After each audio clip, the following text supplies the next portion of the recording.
Recorded Books presents 1984 by George Orwell, narrated by Frank Muller. This work is copyrighted 1949 by the estate of Sonia Brownell Orwell. This recording is copyrighted 1986 by Recorded Books Incorporated.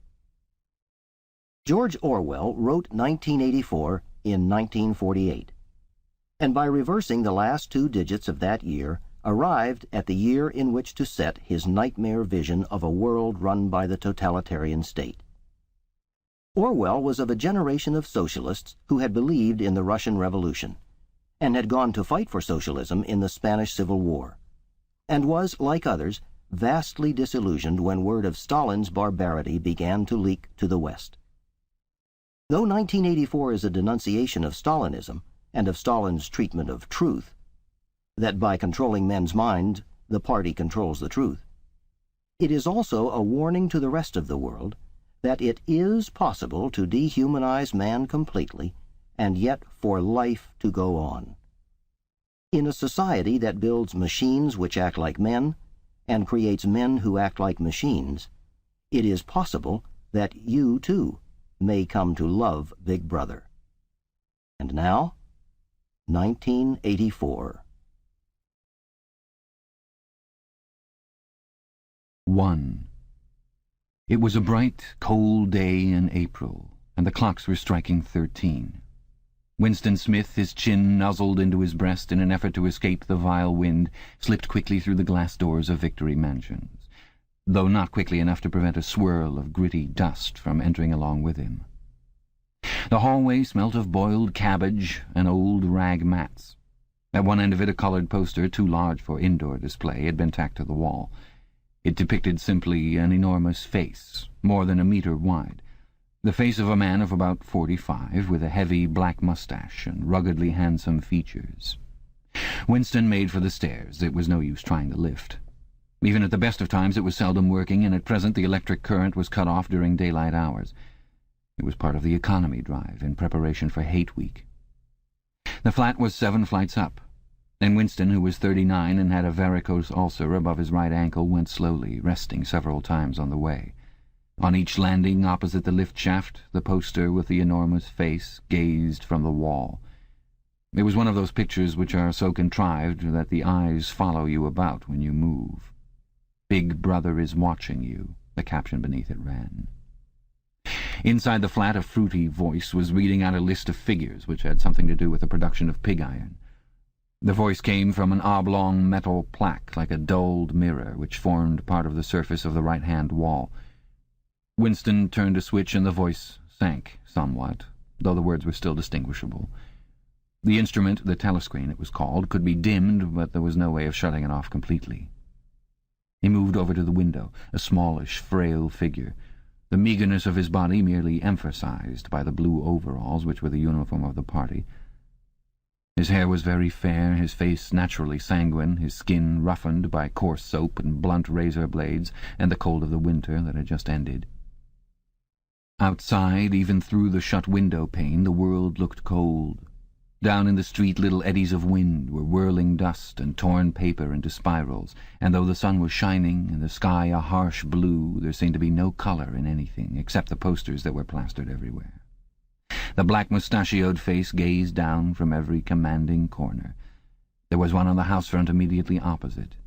"Big Brother is watching you," the caption said, while the dark eyes looked deep into Winston's own. Down at street level another poster, torn at one corner, flapped fitfully in the wind, alternately covering and uncovering the single word Ingsoc. In the far distance a helicopter skimmed down between the roofs, hovered for an instant like a bluebottle, and darted away again with a curving flight. It was the police patrol snooping into people's windows.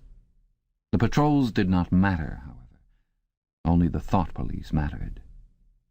Behind Winston's back, the voice from the telescreen was still babbling away about pig iron and the over-fulfillment of the 9th three-year plan. The telescreen received and transmitted simultaneously. Any sound that Winston made above the level of a very low whisper would be picked up by it. Moreover, so long as he remained within the field of vision which the metal plaque commanded, he could be seen as well as heard. There was, of course, no way of knowing whether you were being watched at any given moment. How often or on what system the thought police plugged in on any individual wire was guesswork. It was even conceivable that they watched everybody all the time. But at any rate, they could plug in your wire whenever they wanted to. You had to did live, from habit that became instinct, and the assumption that every sound you made was overheard, and except in darkness, every movement scrutinized. Winston kept his back turned to the telescreen. It was safer, though, as he well knew, even a back can be revealing. A kilometre away, the Ministry of Truth, his place of work, towered vast and white above the grimy landscape. This, he thought with a sort of vague distaste, this was London, chief city of Airstrip One, itself the third most populous of the provinces of Oceania. He tried to squeeze out some childhood memory that should tell him whether London had always been quite like this, whether always these vistas of rotting 19th-century houses, their sides shored up with balks of timber, their windows patched with cardboard and their roofs with corrugated iron, their crazy garden walls sagging in all directions, and the bombed sites where the plaster dust swirled in the air and the willow herbs straggled over the heaps of rubble, and the places where the bombs had cleared a larger path and there had sprung up sordid colonies of wooden dwellings like chicken houses. But it was no use, he could not remember. Nothing remained of his childhood except a series of bright-lit tableaus, occurring against no background and mostly unintelligible. The Ministry of Truth, Mini-True in Newspeak, was startlingly different from any other object in sight. It was an enormous pyramidal structure of glittering white concrete, soaring up terrace after terrace, 300 metres into the air. From where Winston stood it was just possible to read, picked out on its white face in elegant lettering, the three slogans of the party. War is peace, freedom is slavery, ignorance is strength. The Ministry of Truth contained, it was said, 3,000 rooms above ground level and corresponding ramifications below.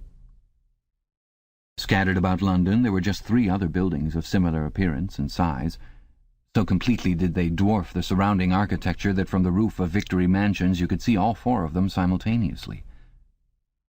They were the homes of the 4 ministries between which the entire apparatus of government was divided. The Ministry of Truth, which concerned itself with news, entertainment, education, and the fine arts. The Ministry of Peace, which concerned itself with war. The Ministry of Love, which maintained law and order. And the Ministry of Plenty, which was responsible for economic affairs.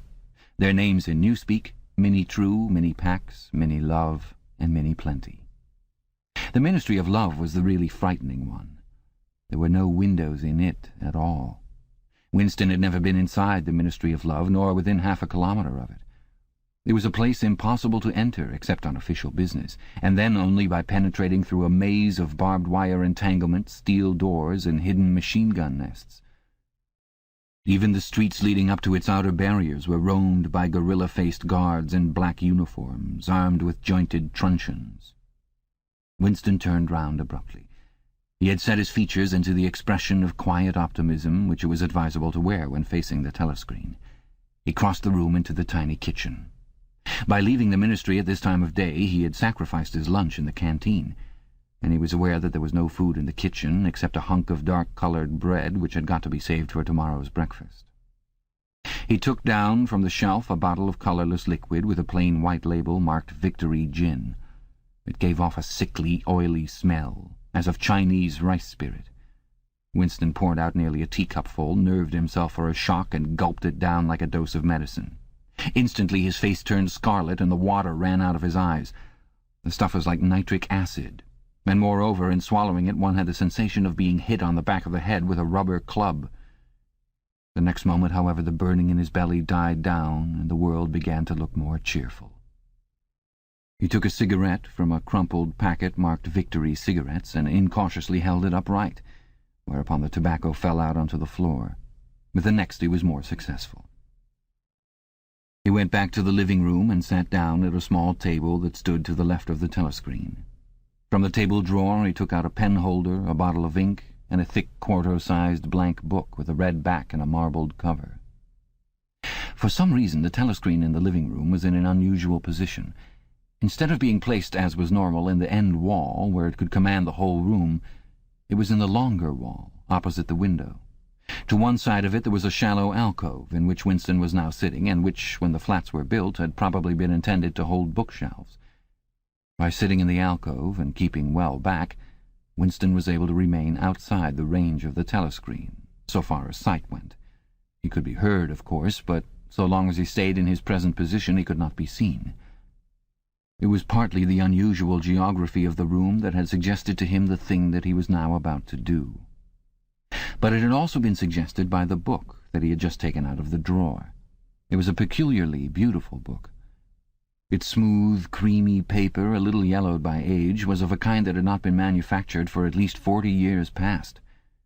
He could guess, however, that the book was much older than that. He had seen it lying in the window of a frowsy little junk shop in a slummy quarter of the town, just what quarter he did not now remember, and had been stricken immediately by an overwhelming desire to possess it. Party members were supposed not to go into ordinary shops, dealing on the free market it was called, but the rule was not strictly kept, because there were various things, such as shoelaces and razor blades, which it was impossible to get hold of in any other way. He had given a quick glance up and down the street, and then had slipped inside and bought the book for $2.50. At the time he was not conscious of wanting it for any particular purpose. He had carried it guiltily home in his briefcase. Even with nothing written in it, it was a compromising possession. The thing that he was about to do was to open a diary. This was not illegal. Nothing was illegal, since there were no longer any laws. But if detected, it was reasonably certain that it would be punished by death, or at least by 25 years in a forced labor camp. Winston fitted a nib into the pen holder and sucked it to get the grease off. The pen was an archaic instrument, seldom used even for signatures, and he had procured one, furtively and with some difficulty, simply because of a feeling that the beautiful creamy paper deserved to be written on with a real nib instead of being scratched with an ink pencil. Actually, he was not used to writing by hand. Apart from very short notes, it was usual to dictate everything into the speakwrite, which was of course impossible for his present purpose. He dipped the pen into the ink, and then faltered for just a second. A tremor had gone through his bowels. To mark the paper was the decisive act. In small, clumsy letters he wrote, April 4th, 1984. He sat back. A sense of complete helplessness had descended upon him. To begin with, he did not know with any certainty that this was 1984. It must be round that date, since he was fairly sure that his age was 39, and he believed that he had been born in 1944 or 1945, but it was never possible nowadays to pin down any date within a year or two. For whom, it suddenly occurred to him to wonder, was he writing this diary? For the future, for the unborn. His mind hovered for a moment round the doubtful date on the page, and then fetched up with a bump against the Newspeak word doublethink. For the first time the magnitude of what he had undertaken came home to him. How could you communicate with the future? It was, of its nature, impossible. Either the future would resemble the present, in which case it would not listen to him, or it would be different from it, and his predicament would be meaningless. For some time he sat, gazing stupidly at the paper. The telescreen had changed over to strident military music. It was curious that he seemed not merely to have lost the power of expressing himself, but even to have forgotten what it was that he had originally intended to say. For weeks past he had been making ready for this moment, and it had never crossed his mind that anything would be needed except courage. The actual writing would be easy. All he had to do was transfer to paper the interminable, restless monologue that had been running inside his head literally for years. At this moment, however, even the monologue had dried up. Moreover, his varicose ulcer had begun itching unbearably. He dared not scratch it, because if he did so it always became inflamed. The seconds were ticking by. He was conscious of nothing except the blankness of the page in front of him, the itching of the skin above his ankle, the blaring of the music, and a slight booziness caused by the gin. Suddenly he began writing in sheer panic, only imperfectly aware of what he was setting down.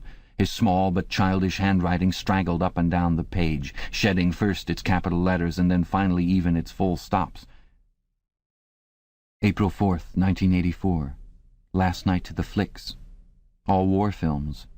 One very good one of a ship full of refugees being bombed somewhere in the Mediterranean. Audience much amused by shots of a great huge fat man trying to swim away with a helicopter after him. First you saw him wallowing along in the water like a porpoise, then you saw him through the helicopter's gun sights, then he was full of holes and the sea round him turned pink and he sank as suddenly as though the holes had let in the water, audience shouting with laughter when he sank. Then you saw a lifeboat full of children with a helicopter hovering over it. There was a middle-aged woman, might have been a Jewess, sitting up in the bow with a little boy about 3 years old in her arms, little boy screaming with fright and hiding his head between her breasts as if he was trying to burrow right into her, and the woman putting her arms around him and comforting him although she was blue with fright herself, all the time covering him up as much as possible as if she thought her arms could keep the bullets off him. Then the helicopter planted a 20-kilo bomb in among them, terrific flash, and the boat went all to matchwood. Then there was a wonderful shot of a child's arm going up, up, up, right up into the air. A helicopter with a camera in its nose must have followed it up, and there was a lot of applause from the party seats. But a woman down in the prole part of the house suddenly started kicking up a fuss and shouting they didn't ought to have showed it, not in front of the kids. They didn't. It ain't right, not in front of kids. It ain't. Until the police turned her out. I don't suppose anything happened to her. Nobody cares what the proles say. Typical prole reaction. They never... Winston stopped writing, partly because he was suffering from cramp. He did not know what had made him pour out this stream of rubbish. But the curious thing was that while he was doing so, a totally different memory had clarified itself in his mind, to the point where he almost felt equal to writing it down. It was, he now realized, because of this other incident that he had suddenly decided to come home and begin the diary today. It had happened that morning at the ministry, if anything so nebulous could be said to happen. It was nearly 1100, and in the records department where Winston worked, they were dragging the chairs out of the cubicles and grouping them in the center of the hall, opposite the big telescreen, in preparation for the 2 minutes hate. Winston was just taking his place in one of the middle rows when two people, whom he knew by sight but had never spoken to, came unexpectedly into the room.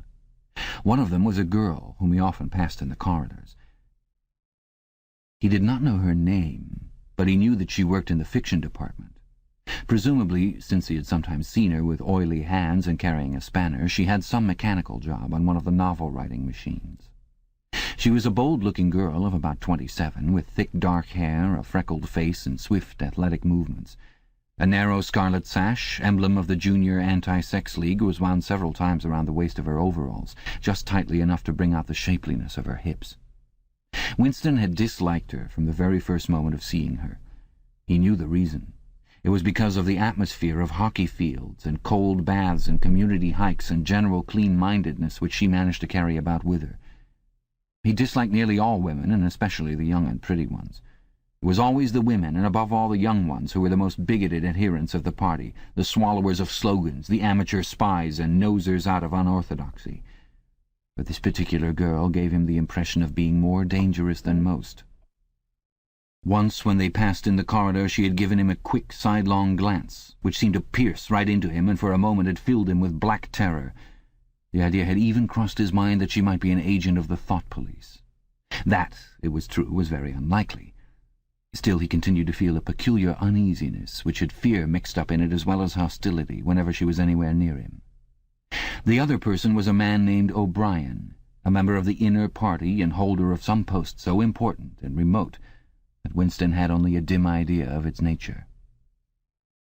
A momentary hush passed over the group of people round the chairs as they saw the black overalls of an inner party member approaching. O'Brien was a large, burly man with a thick neck and a coarse, humorous, brutal face. In spite of his formidable appearance, he had a certain charm of manner. He had a trick of resettling his spectacles on his nose which was curiously disarming, in some indefinable way curiously civilized. It was a gesture which, if anyone had still thought in such terms, might have recalled an 18th-century nobleman offering his snuff-box. Winston had seen O'Brien perhaps a dozen times in almost as many years. He felt deeply drawn to him, and not solely because he was intrigued by the contrast between O'Brien's urbane manner and his prize-fighter's physique. Much more it was because of a secretly held belief, or perhaps not even a belief, merely a hope, that O'Brien's political orthodoxy was not perfect. Something in his face suggested it irresistibly. And again, perhaps it was not even unorthodoxy that was written in his face, but simply intelligence. But at any rate he had the appearance of being a person that you could talk to, if somehow you could cheat the telescreen and get him alone. Winston had never made the smallest effort to verify this guess. Indeed, there was no way of doing so. At this moment O'Brien glanced at his wristwatch, saw that it was nearly 1100, and evidently decided to stay in the records department until the 2 minutes' hate was over. He took a chair in the same row as Winston, a couple of places away. A small, sandy-haired woman who worked in the next cubicle to Winston was between them. The girl with dark hair was sitting immediately behind. The next moment a hideous, grinding screech, as of some monstrous machine running without oil, burst from the big telescreen at the end of the room. It was a noise that set one's teeth on edge and bristled the hair at the back of one's neck. The hate had started. As usual, the face of Emmanuel Goldstein, the enemy of the people, had flashed onto the screen. There were hisses here and there among the audience. The little sandy-haired woman gave a squeak of mingled fear and disgust. Goldstein was the renegade and backslider who once, long ago, how long ago nobody quite remembered, had been one of the leading figures of the party, almost on a level with Big Brother himself, and then had engaged in counter-revolutionary activities, had been condemned to death, and had mysteriously escaped and disappeared. The program of the 2 minutes' hate varied from day to day, but there was none in which Goldstein was not the principal figure. He was the primal traitor, the earliest defiler of the party's purity. All subsequent crimes against the party, all treacheries, acts of sabotage, heresies, deviations, sprang directly out of his teaching. Somewhere or other he was still alive and hatching his conspiracies, perhaps somewhere beyond the sea under the protection of his foreign paymasters, perhaps even, so it was occasionally rumoured, in some hiding place in Oceania itself. Winston's diaphragm was constricted.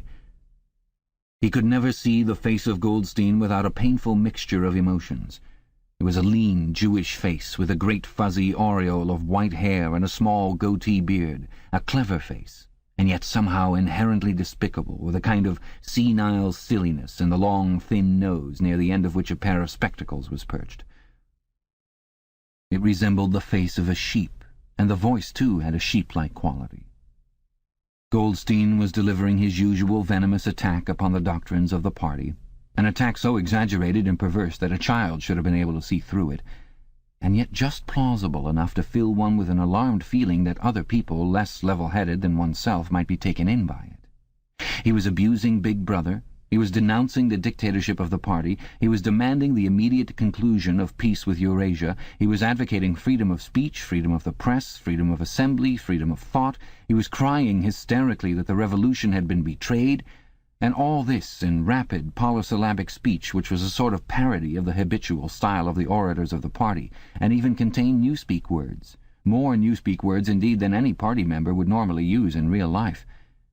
And all the while, lest one should be in any doubt as to the reality which Goldstein's specious claptrap covered, behind his head on the telescreen there marched the endless columns of the Eurasian army, row after row of solid-looking men with expressionless Asiatic faces who swam up to the surface of the screen and vanished, to be replaced by others exactly similar. The dull, rhythmic tramp of the soldiers' boots formed the background to Goldstein's bleating voice. Before the hate had proceeded for 30 seconds, uncontrollable exclamations of rage were breaking out from half the people in the room. The self-satisfied sheep-like face on the screen and the terrifying power of the Eurasian army behind it were too much to be borne. Besides, the sight or even the thought of Goldstein produced fear and anger automatically.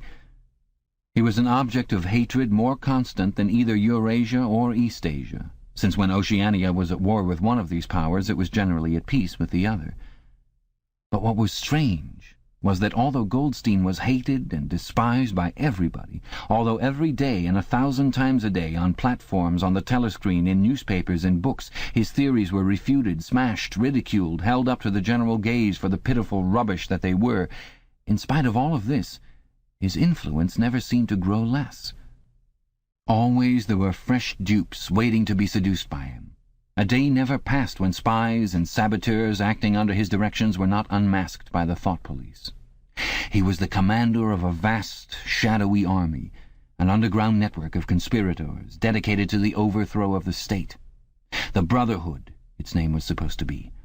There were also whispered stories of a terrible book, a compendium of all the heresies of which Goldstein was the author and which circulated clandestinely here and there. It was a book without a title. People referred to it, if at all, simply as the book. But one knew of such things only through vague rumours. Neither the Brotherhood nor the book was a subject that any ordinary party member would mention if there was a way of avoiding it. In its second minute, the hate rose to a frenzy. People were leaping up and down in their places and shouting at the tops of their voices in an effort to drown the maddening, bleating voice that came from the screen. The little sandy-haired woman had turned bright pink, and her mouth was opening and shutting like that of a landed fish. Even O'Brien's heavy face was flushed. He was sitting very straight in his chair, his powerful chest swelling and quivering as though he were standing up to the assault of a wave. The dark-haired girl behind Winston had begun crying out, "Swine! Swine! Swine!" and suddenly she picked up a heavy Newspeak dictionary and flung it at the screen. It struck Goldstein's nose and bounced off. The voice continued inexorably. In a lucid moment, Winston found that he was shouting with the others and kicking his heel violently against the rung of his chair. The horrible thing about the 2 minutes' hate was not that one was obliged to act a part, but that it was impossible to avoid joining in. Within 30 seconds, any pretense was always unnecessary. A hideous ecstasy of fear and vindictiveness, a desire to kill, to torture, to smash faces in with a sledgehammer seemed to flow through the whole group of people like an electric current, turning one even against one's will into a grimacing, screaming lunatic. And yet the rage that one felt was an abstract, undirected emotion, which could be switched from one object to another like the flame of a blow-lamp. Thus, at one moment Winston's hatred was not turned against Goldstein at all, but on the contrary, against Big Brother, the party, and the thought police. And at such moments his heart went out to the lonely, derided heretic on the screen, sole guardian of truth and sanity in a world of lies.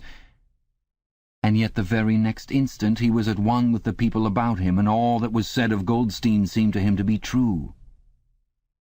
At those moments his secret loathing of Big Brother changed into adoration, and Big Brother seemed to tower up, an invincible, fearless protector, standing like a rock against the hordes of Asia, and Goldstein, in spite of his isolation, his helplessness, and the doubt that hung about his very existence, seemed like some sinister enchanter, capable by the mere power of his voice of wrecking the structure of civilization.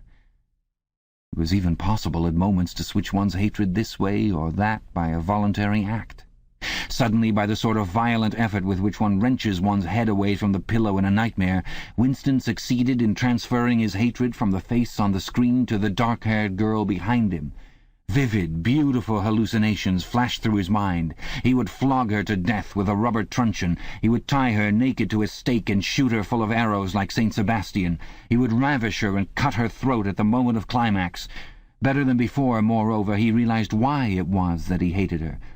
He hated her because she was young and pretty and sexless, because he wanted to go to bed with her and would never do so, because round her sweet, supple waist, which seemed to ask you to encircle it with your arm, there was only the odious scarlet sash, aggressive symbol of chastity. The hate rose to its climax. The voice of Goldstein had become an actual sheep's bleat, and for an instant the face changed into that of a sheep. Then the sheep face melted into the figure of a Eurasian soldier who seemed to be advancing, huge and terrible, his submachine gun roaring and seeming to spring out of the surface of the screen, so that some of the people in the front row actually flinched backwards in their seats. But in the same moment, drawing a deep sigh of relief from everybody, the hostile figure melted into the face of Big Brother. Black-haired, black-mustachioed, full of power and mysterious calm, and so vast that it almost filled up the screen. Nobody heard what Big Brother was saying. It was merely a few words of encouragement, the sort of words that are uttered in the din of battle, not distinguishable individually, but restoring confidence by the fact of being spoken. Then the face of Big Brother faded away again, and instead the 3 slogans of the party stood out in bold capitals. War is peace, freedom is slavery, ignorance is strength. But the face of Big Brother seemed to persist for several seconds on the screen, as though the impact that it had made on everyone's eyeballs were too vivid to wear off immediately. The little sandy-haired woman had flung herself forward over the back of the chair in front of her. With a tremulous murmur that sounded like "My Saviour," she extended her arms toward the screen. Then she buried her face in her hands. It was apparent that she was uttering a prayer. At this moment the entire group of people broke into a deep, slow, rhythmical chant of B, B, B, B, B, B, over and over again, very slowly, with a long pause between the first B and the second, a heavy, murmurous sound, somehow curiously savage, in the background of which one seemed to hear a stamp of naked feet and the throbbing of tom-toms. For perhaps as much as 30 seconds they kept it up. It was a refrain that was often heard in moments of overwhelming emotion. Partly it was a sort of hymn to the wisdom and majesty of Big Brother, but still more it was an act of self-hypnosis, a deliberate drowning of consciousness by means of rhythmic noise. Winston's entrails seemed to grow cold. In the 2 minutes' hate he could not help sharing in the general delirium. But this subhuman chanting of B, B, B, B always filled him with horror. Of course he chanted with the rest. It was impossible to do otherwise. To dissemble your feelings, to control your face, to do what everyone else was doing was an instinctive reaction. But there was a space of a couple of seconds during which the expression in his eyes might conceivably have betrayed him. And it was exactly at this moment that the significant thing happened. If indeed it did happen. Momentarily he caught O'Brien's eye. O'Brien had stood up. He had taken off his spectacles and was in the act of resettling them on his nose with his characteristic gesture. But there was a fraction of a second when their eyes met. And for as long as it took to happen, Winston knew, yes, he knew, that O'Brien was thinking the same thing as himself. An unmistakable message had passed. It was as though their two minds had opened and the thoughts were flowing from one into the other through their eyes. "I am with you," O'Brien seemed to be saying to him. "I know precisely what you are feeling. I know all about your contempt, your hatred, your disgust. But don't worry. I am on your side." And then the flash of intelligence was gone, and O'Brien's face was as inscrutable as everybody else's. That was all. And he was already uncertain whether it had happened. Such incidents never had any sequel. All that they did was to keep alive in him the belief or hope that others beside himself were the enemies of the party. Perhaps the rumors of vast underground conspiracies were true after all. Perhaps the Brotherhood really existed. It was impossible, in spite of the endless arrests and confessions and executions, to be sure that the Brotherhood was not simply a myth. Some days he believed in it, some days not. There was no evidence, only fleeting glimpses that might mean anything or nothing. Snatches of overheard conversation, faint scribbles on lavatory walls, once even, when two strangers met, a small movement of the hands, which had looked as though it might be a signal of recognition. It was all guesswork. Very likely he had imagined everything. He had gone back to his cubicle without looking at O'Brien again. The idea of following up their momentary contact hardly crossed his mind. It would have been inconceivably dangerous, even if he had known how to set about doing it. For a second, 2 seconds, they had exchanged an equivocal glance, and that was the end of the story. But even that was a memorable event in the locked loneliness in which one had to live. Winston roused himself and sat up straighter. He let out a belch. The gin was rising from his stomach. His eyes refocused on the page. He discovered that while he sat helplessly musing, he had also been writing, as though by automatic action. And it was no longer the same cramped, awkward handwriting as before. His pen had slid voluptuously over the smooth paper, printing in large, neat capitals, "Down with Big Brother, down with Big Brother, down with Big Brother, down with Big Brother, down with Big Brother," over and over again, filling half a page. He could not help feeling a twinge of panic. It was absurd, since the writing of those particular words was not more dangerous than the initial act of opening the diary. But for a moment he was tempted to tear out the spoiled pages and abandon the enterprise altogether. But he did not do so, however, because he knew that it was useless. Whether he wrote "Down with Big Brother" or whether he refrained from writing it made no difference. Whether he went on with the diary or whether he did not go on with it made no difference. The thought police would get him just the same. He had committed, would still have committed, even if he had never set pen to paper, the essential crime that contained all others in itself. Thought crime, they called it. Thoughtcrime was not a thing that could be concealed forever. You might dodge successfully for a while, even for years, but sooner or later they were bound to get you. It was always at night. The arrests invariably happened at night. The sudden jerk out of sleep, the rough hand shaking your shoulder, the lights glaring in your eyes, the ring of hard faces round the bed. In the vast majority of cases there was no trial, no report of the arrest. People simply disappeared, always during the night. Your name was removed from the register. Every record of everything you had ever done was wiped out. Your one-time existence was denied and then forgotten.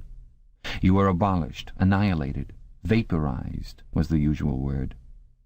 For a moment he was seized by a kind of hysteria. He began writing in a hurried, untidy scrawl. "They'll shoot me, I don't care. They'll shoot me in the back of the neck, I don't care. Down with Big Brother. They always shoot you in the back of the neck, I don't care. Down with Big Brother." He sat back in his chair, slightly ashamed of himself, and laid down his pen. The next moment he started violently. There was a knocking at his door. Already! He sat as still as a mouse in the futile hope that whoever it was might go away after a single attempt. But no, the knocking was repeated. The worst thing of all would be to delay. His heart was thumping like a drum, but his face, from long habit, was probably expressionless. He got up and moved heavily toward the door. Chapter 2. As he put his hand to the doorknob, Winston saw that he had left the diary open on the table. "Down with Big Brother" was written all over it, in letters almost big enough to be legible across the room. It was an inconceivably stupid thing to have done. But, he realized, even in his panic, he had not wanted to smudge the creamy paper by shutting the book while the ink was wet. He drew in his breath and opened the door. Instantly a warm wave of relief flowed through him. A colourless, crushed-looking woman with wispy hair and a lined face was standing outside. "Oh, comrade," she began in a dreary, whining sort of voice, "I thought I heard you come in. Do you think you could come across and have a look at our kitchen sink? It's got blocked up and—" It was Mrs. Parsons, the wife of a neighbour on the same floor. Mrs. was a word somewhat discountenanced by the party. You were supposed to call everyone comrade, but with some women one used it instinctively. She was a woman of about 30, but looking much older. One had the impression that there was dust in the creases of her face. Winston followed her down the passage. These amateur repair jobs were an almost daily irritation. Victory Mansions were old flats, built in 1930 or thereabouts, and were falling to pieces. The plaster flaked constantly from ceilings and walls, the pipes burst in every hard frost. The roof leaked whenever there was snow, the heating system was usually running at half steam when it was not closed down altogether from motives of economy. Repairs, except what you could do yourself, had to be sanctioned by remote committees, which were liable to hold up even the mending of a window pane for 2 years. "Of course, it's only because Tom isn't home," said Mrs. Parsons vaguely. The Parsons flat was bigger than Winston's and dingy in a different way. Everything had a battered, trampled-on look, as though the place had just been visited by some large, violent animal.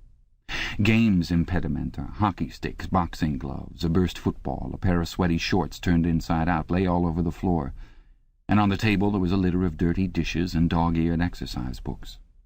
On the walls were scarlet banners of the Youth League and the Spies, and a full-sized poster of Big Brother.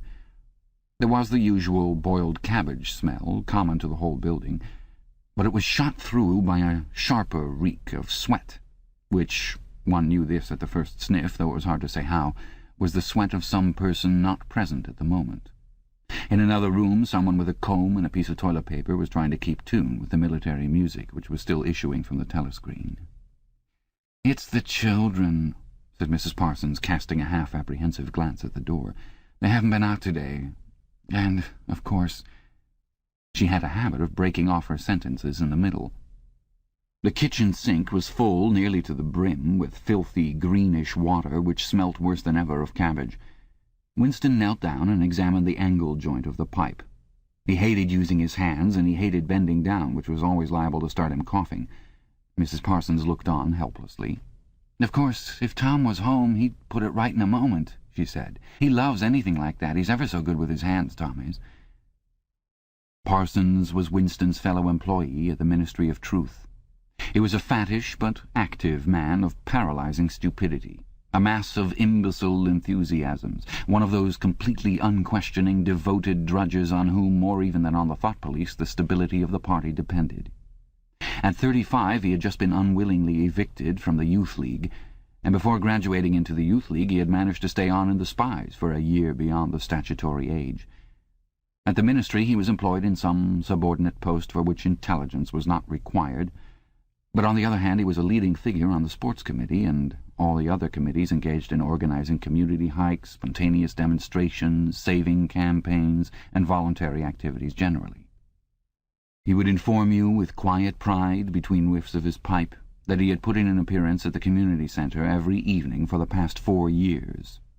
An overpowering smell of sweat, a sort of unconscious testimony to the strenuousness of his life, followed him about wherever he went, and even remained behind him after he had gone. "Have you got a spanner?" said Winston, fiddling with the nut on the angle joint. "A spanner," said Mrs. Parsons, immediately becoming invertebrate. "I don't know, I'm sure. Perhaps the children—" There was a trampling of boots and another blast on the comb as the children charged into the living room. Mrs. Parsons brought the spanner. Winston let out the water and disgustedly removed the clot of human hair that had blocked up the pipe. He cleaned his fingers as best he could in the cold water from the tap and went back into the other room. "Up with your hands!" yelled a savage voice. A handsome, tough-looking boy of 9 had popped up from behind the table and was menacing him with a toy automatic pistol, while his small sister, about 2 years younger, made the same gesture with a fragment of wood. Both of them were dressed in the blue shorts, grey shirts, and red neckerchiefs which were the uniform of the Spies. Winston raised his hands above his head, but with an uneasy feeling. So vicious was the boy's demeanour that it was not altogether a game. "You're a traitor!" yelled the boy. "You're a thought criminal! You're a Eurasian spy! I'll shoot you! I'll vaporize you! I'll send you to the salt mines!" Suddenly they were both leaping around him, shouting "traitor" and "thought criminal," the little girl imitating her brother in every movement. It was somehow slightly frightening, like the gambolling of tiger cubs which will soon grow up into man-eaters. There was a sort of calculating ferocity in the boy's eye, a quite evident desire to hit or kick Winston, and a consciousness of being very nearly big enough to do so. It was a good job it was not a real pistol he was holding, Winston thought. Mrs. Parsons' eyes flitted nervously from Winston to the children and back again. In the better light of the living room he noticed with interest that there actually was dust in the creases of her face. "They do get so noisy," she said. "They're disappointed because they couldn't go to see the hanging, that's what it is. I'm too busy to take them, and Tom won't be back from work in time." "Why can't we go and see the hanging?" roared the boy in his huge voice. "Want to see the hanging, want to see the hanging," chanted the little girl, still capering around. Some Eurasian prisoners guilty of war crimes were to be hanged in the park that evening, Winston remembered. This happened about once a month, and it was a popular spectacle. Children always clamoured to be taken to see it. He took his leave of Mrs. Parsons and made for the door. But he had not gone 6 steps down the passage when something hit the back of his neck, an agonizingly painful blow. It was as though a red-hot wire had been jabbed into him. He spun round just in time to see Mrs. Parsons dragging her son back into the doorway while the boy pocketed a catapult. "Goldstein!" bellowed the boy as the door closed on him. But what most struck Winston was the look of helpless fright on the woman's greyish face. Back in the flat he stepped quickly past the telescreen and sat down at the table again, still rubbing his neck. The music from the telescreen had stopped. Instead, a clipped military voice was reading out with a sort of brutal relish a description of the armaments of the new floating fortress which had just been anchored between Iceland and the Faroe Islands. With those children, he thought, that wretched woman must lead a life of terror. Another year, 2 years, and they would be watching her night and day for symptoms of unorthodoxy. Nearly all children nowadays were horrible. What was worst of all was that by means of such organizations as the Spies they were systematically turned into ungovernable little savages, and yet this produced in them no tendency whatever to rebel against the discipline of the party. On the contrary, they adored the party and everything connected with it.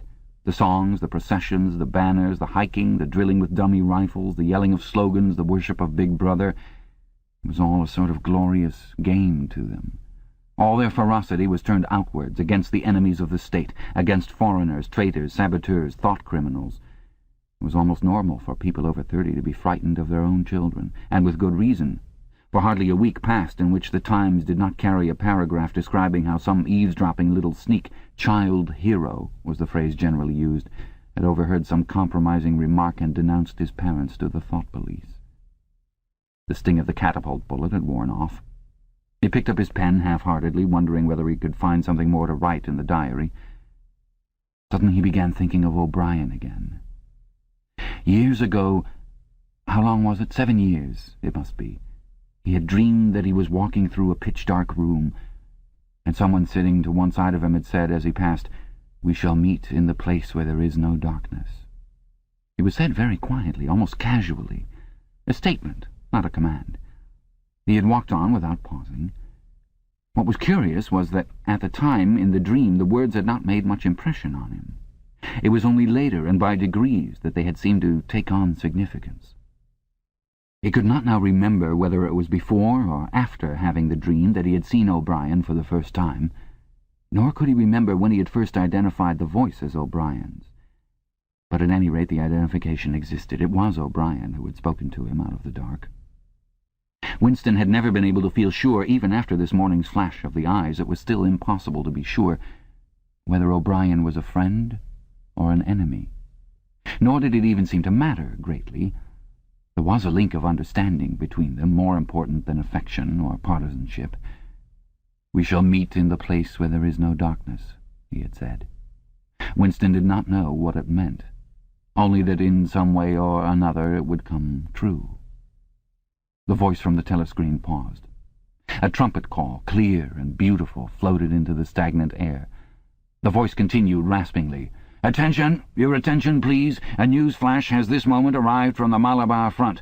Our forces in South India have won a glorious victory. I am authorized to say that the action we are now reporting may well bring the war within measurable distance of its end. Here is the news flash." Bad news coming, thought Winston. And sure enough, following on a gory description of the annihilation of a Eurasian army with stupendous figures of killed and prisoners, came the announcement that, as from next week, the chocolate ration would be reduced from 30 grams to 20. Winston belched again. The gin was wearing off, leaving a deflated feeling. The telescreen, perhaps to celebrate the victory, perhaps to drown the memory of the lost chocolate, crashed into "Oceania, 'tis for thee." You were supposed to stand to attention. However, in his present position he was invisible. "Oceania, 'tis for thee" gave way to lighter music. Winston walked over to the window, keeping his back to the telescreen. The day was still cold and clear. Somewhere far away a rocket bomb exploded with a dull, reverberating roar. About 20 or 30 of them a week were falling on London at present. Down in the street the wind flapped the torn poster to and fro, and the word Ingsoc fitfully appeared and vanished. Ingsoc. The sacred principles of Ingsoc. Newspeak, doublethink, the mutability of the past. He felt as though he were wandering in the forests of the sea-bottom, lost in a monstrous world where he himself was the monster. He was alone. The past was dead. The future was unimaginable. What certainty had he that a single human creature now living was on his side? And what way of knowing that the dominion of the party would not endure forever? Like an answer, the 3 slogans on the white face of the Ministry of Truth came back at him. War is peace. Freedom is slavery. Ignorance is strength. He took a 25-cent piece out of his pocket. There, too, in tiny, clear lettering, the same slogans were inscribed, and on the other face of the coin the head of Big Brother. Even from the coin the eyes pursued you. On coins, on stamps, on the covers of books, on banners, on posters, and on the wrapping of a cigarette packet, everywhere. Always the eyes watching you and the voice enveloping you. Asleep or awake, working or eating, indoors or out of doors, in the bath or in bed, no escape. Nothing was your own, except the few cubic centimeters inside your skull. The sun had shifted round, and the myriad windows of the Ministry of Truth, with the light no longer shining on them, looked grim as the loopholes of a fortress. His heart quailed before the enormous pyramidal shape. It was too strong. It could not be stormed. 1,000 rocket bombs would not batter it down. He wondered again for whom he was writing the diary.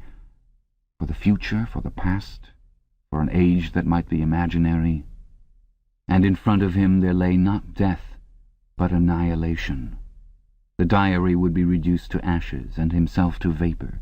Only the thought police would read what he had written before they wiped it out of existence and out of memory. How could you make an appeal to the future when not a trace of you, not even an anonymous word scribbled on a piece of paper, could physically survive? The telescreen struck 14. He must leave in 10 minutes. He had to be back at work by 14:30. Curiously, the chiming of the hour seemed to have put new heart into him. He was a lonely ghost, uttering a truth that nobody would ever hear. But so long as he uttered it in some obscure way, the continuity was not broken. It was not by making yourself heard, but by staying sane, that you carried on the human heritage. He went back to the table, dipped his pen, and wrote, "To the future, or to the past, to a time when thought is free, when men are different from one another and do not live alone, to a time when truth exists, and what is done cannot be undone. From the age of uniformity, from the age of solitude, from the age of Big Brother, from the age of doublethink, greetings." He was already dead, he reflected. It seemed to him that it was only now, when he had begun to be able to formulate his thoughts, that he had taken the decisive step. The consequences of every act are included in the act itself. He wrote, "Thoughtcrime does not entail death. Thoughtcrime is death." Now that he had recognized himself as a dead man, it became important to stay alive as long as possible. 2 fingers of his right hand were ink-stained. It was exactly the kind of detail that might betray you.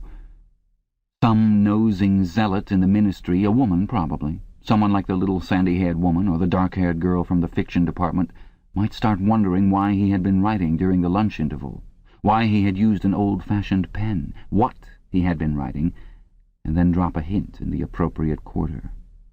He went to the bathroom and carefully scrubbed the ink away with the gritty dark-brown soap which rasped your skin like sandpaper and was therefore well adapted for this purpose.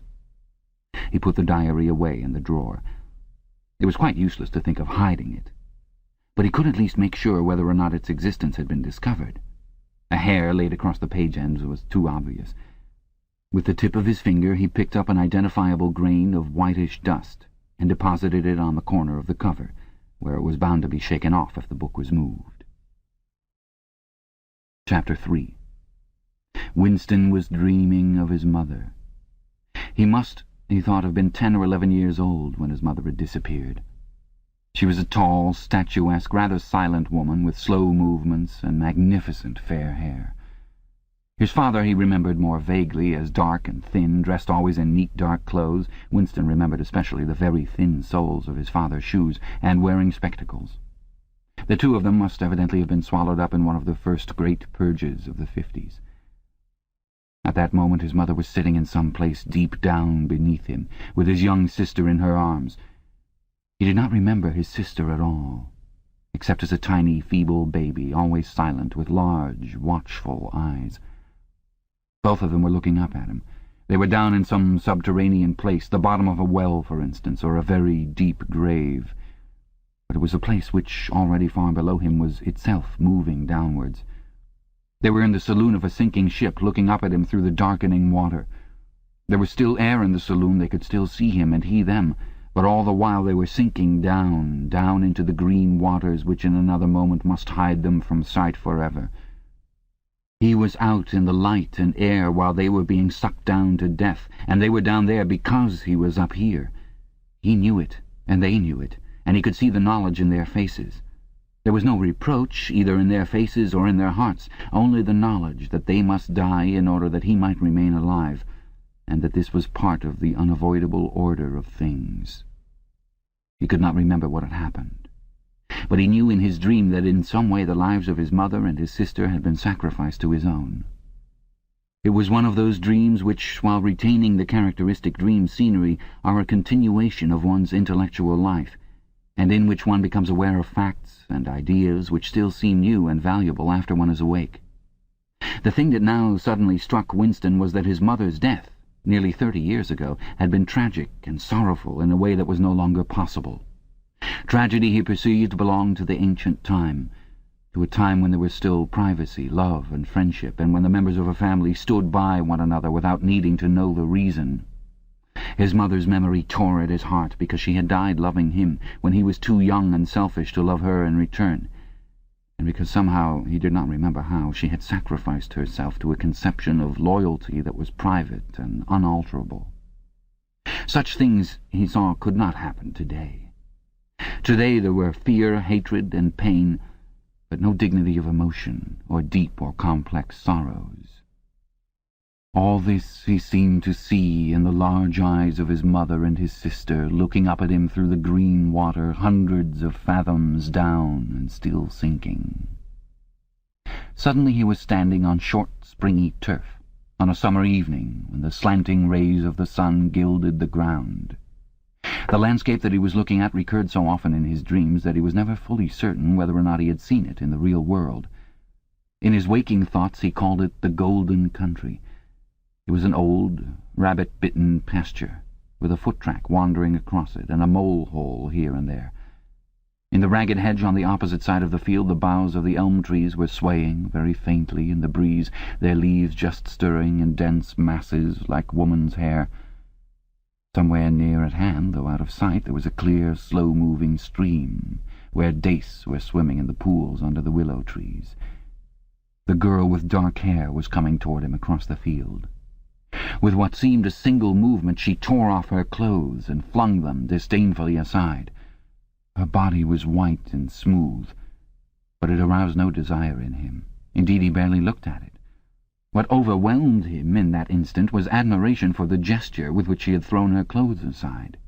With its grace and carelessness it seemed to annihilate a whole culture, a whole system of thought, as though Big Brother and the party and the thought police could all be swept into nothingness by a single splendid movement of the arm. That, too, was a gesture belonging to the ancient time. Winston woke up with the word Shakespeare on his lips.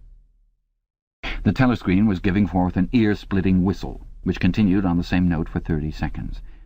It was not 7:15, getting up time for office workers. Winston wrenched his body out of bed, naked, for a member of the outer party received only 3,000 clothing coupons annually, and a suit of pajamas was 600, and seized a dingy singlet and a pair of shorts that were lying across a chair. The physical jerks would begin in 3 minutes. The next moment he was doubled up by a violent coughing fit, which nearly always attacked him soon after waking up. It emptied his lungs so completely that he could only begin breathing again by lying on his back and taking a series of deep gasps. His veins had swelled with the effort of the cough, and the varicose ulcer had started itching. 30 to 40 group, yapped a piercing female voice. 30 to 40 group, take your places, please. 30s to 40s. Winston sprang to attention in front of the telescreen, upon which the image of a youngish woman, scrawny but muscular, dressed in tunic and gym shoes, had already appeared. "Arms bending and stretching," she rapped out. "Take your time by me. 1, 2, 3, 4. 1, 2, 3, 4. Come on, comrades, put a bit of life into it. 1, 2, 3, 4. 1, 2, 3, 4. The pain of the coughing fit had not quite driven out of Winston's mind the impression made by his dream, and the rhythmic movements of the exercise restored it somewhat. As he mechanically shot his arms back and forth, wearing on his face the look of grim enjoyment which was considered proper during the physical jerks, he was struggling to think his way backward into the dim period of his early childhood. It was extraordinarily difficult. Beyond the late 50s everything faded. When there were no external records that you could refer to, even the outline of your own life lost its sharpness. You remembered huge events, which had quite probably not happened. You remembered the details of incidents without being able to recapture their atmosphere. And there were long, blank periods to which you could assign nothing. Everything had been different then. Even the names of countries and their shapes on the map had been different. Airstrip One, for instance, had not been so called in those days. It had been called England or Britain, though London, he felt fairly certain, had always been called London. Winston could not definitely remember a time when his country had not been at war, but it was evident that there had been a fairly long interval of peace during his childhood, because one of his early memories was of an air raid which appeared to take everyone by surprise. Perhaps it was the time when the atomic bomb had fallen on Colchester. He did not remember the raid itself, but he did remember his father's hand clutching his own as they hurried down, down, down, into some place deep in the earth, round and round a spiral staircase which rang under his feet, and which finally so wearied his legs that he began whimpering, and they had to stop and rest. His mother, in her slow, dreamy way, was following a long way behind them.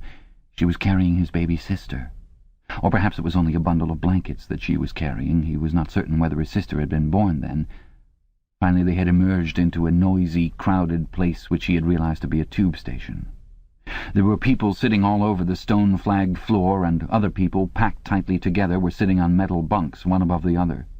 Winston and his mother and father found themselves a place on the floor, and near them an old man and an old woman were sitting side by side on a bunk. The old man had on a decent dark suit and a black cloth cap pushed back from very white hair. His face was scarlet and his eyes were blue and full of tears. He reeked of gin. It seemed to breathe out of his skin in place of sweat, and one could have fancied that the others welling from his eyes were pure gin. But though slightly drunk, he was also suffering under some grief that was genuine and unbearable. In his childish way, Winston grasped that some terrible thing, something that was beyond forgiveness and could never be remedied, had just happened. It also seemed to him that he knew what it was. Someone whom the old man loved, a little granddaughter perhaps, had been killed. Every few minutes the old man kept repeating, "We didn't ought to have trusted him. I said so, Ma, didn't I? That's what come of trusting him. I said so all along. We didn't ought to have trusted the buggers." But which buggers they didn't ought to have trusted, Winston could not now remember. Since about that time, war had been literally continuous, though strictly speaking it had not always been the same war. For several months during his childhood there had been confused street fighting in London itself, some of which he remembered vividly. But to trace out the history of the whole period, to say who was fighting whom at any given moment, would have been utterly impossible, since no written record and no spoken word ever made mention of any other alignment than the existing one. At this moment, for example, in 1984, if it was 1984, Oceania was at war with Eurasia and in alliance with Eastasia. In no public or private utterance was it ever admitted that the three powers had at any time been grouped along different lines. Actually, as Winston well knew, it was only 4 years since Oceania had been at war with Eastasia and in alliance with Eurasia. But that was merely a piece of furtive knowledge which he happened to possess, because his memory was not satisfactorily under control. Officially, the change of partners had never happened. Oceania was at war with Eurasia. Therefore, Oceania had always been at war with Eurasia. The enemy of the moment always represented absolute evil, and it followed that any past or future agreement with him was impossible. The frightening thing, he reflected for the 10,000th time as he forced his shoulders painfully backward, with hands on hips, they were gyrating their bodies from the waist, an exercise that was supposed to be good for the back muscles. The frightening thing was that it might all be true. If the party could thrust its hand into the past and say of this or that event, "It never happened," that surely was more terrifying than mere torture and death. The party said that Oceania had never been in alliance with Eurasia. He, Winston Smith, knew that Oceania had been in alliance with Eurasia as short a time as 4 years ago. But where did that knowledge exist? Only in his own consciousness, which in any case must soon be annihilated. And if all others accepted the lie which the party imposed, if all records told the same tale, then the lie passed into history and became truth. Who controls the past, ran the party slogan, controls the future. Who controls the present, controls the past. And yet the past, though of its nature alterable, never had been altered.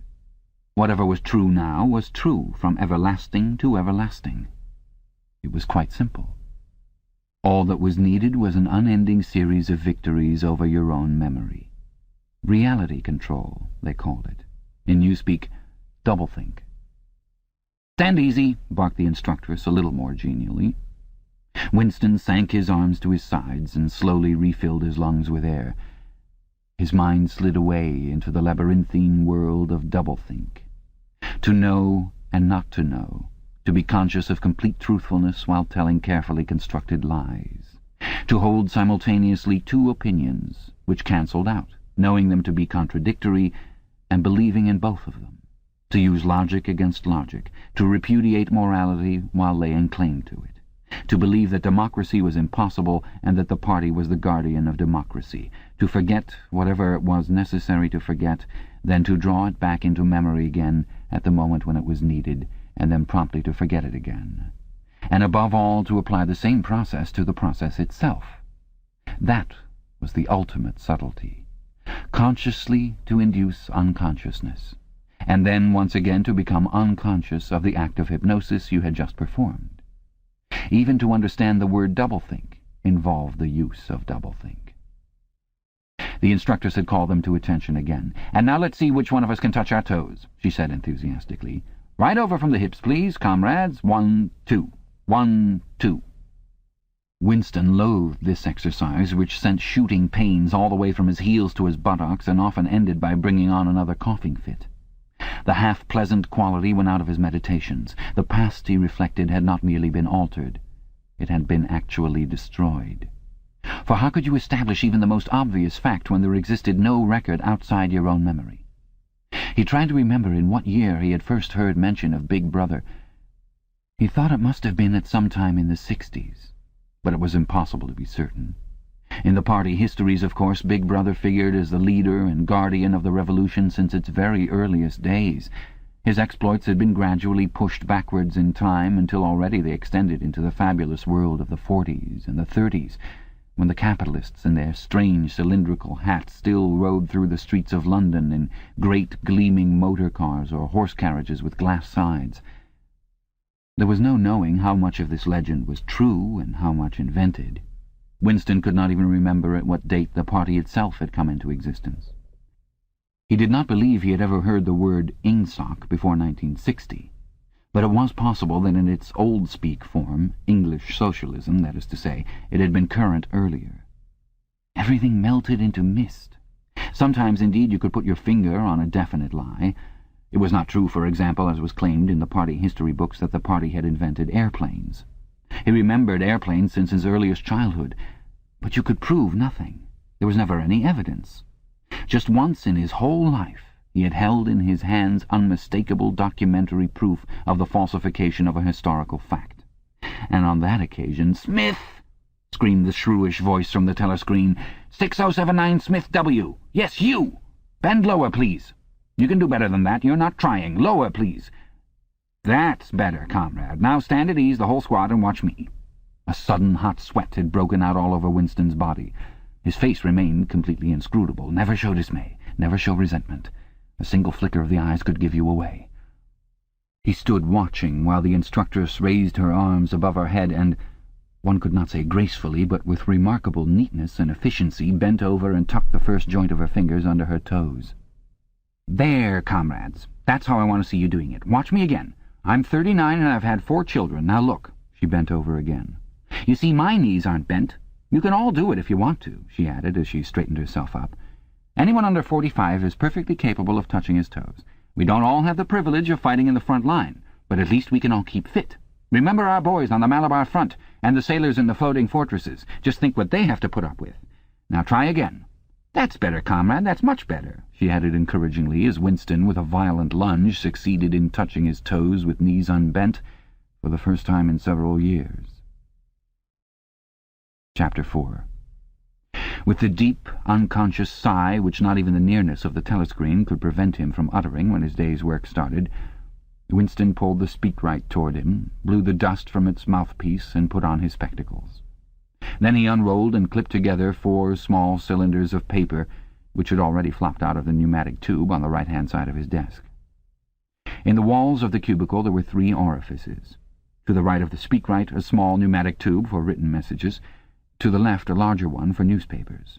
And in the side wall, within easy reach of Winston's arm, a large oblong slit protected by a wire grating. This last was for the disposal of waste paper. Similar slits existed in thousands or tens of thousands throughout the building, not only in every room, but at short intervals in every corridor. For some reason they were nicknamed memory holes. When one knew that any document was due for destruction, or even when one saw a scrap of waste paper lying about, it was an automatic action to lift the flap of the nearest memory hole and drop it in, whereupon it would be whirled away on a current of warm air to the enormous furnaces which were hidden somewhere in the recesses of the building. Winston examined the 4 slips of paper which he had unrolled. Each contained a message of only 1 or 2 lines in the abbreviated jargon, not actually Newspeak, but consisting largely of Newspeak words, which was used in the Ministry for Internal Purposes. They ran, Times, 17/3/84. BB speech malreported Africa rectify. Times, 19/12/83. Forecasts 3 YP 4th quarter 83 misprints verify current issue. Times, 14/2/84. Mini plenty malquoted chocolate rectify. Times, 3/12/83. Reporting BB day order double plus ungood refs unpersons rewrite full-wise upsub anti-filing. With a faint feeling of satisfaction, Winston laid the 4th message aside. It was an intricate and responsible job and had better be dealt with last. The other 3 were routine matters, though the second one would probably mean some tedious wading through lists of figures. Winston dialed back numbers on the telescreen and called for the appropriate issues of the Times, which slid out of the pneumatic tube after only a few minutes' delay. The messages he had received referred to articles or news items which for one reason or another it was thought necessary to alter, or as the official phrase had it, to rectify.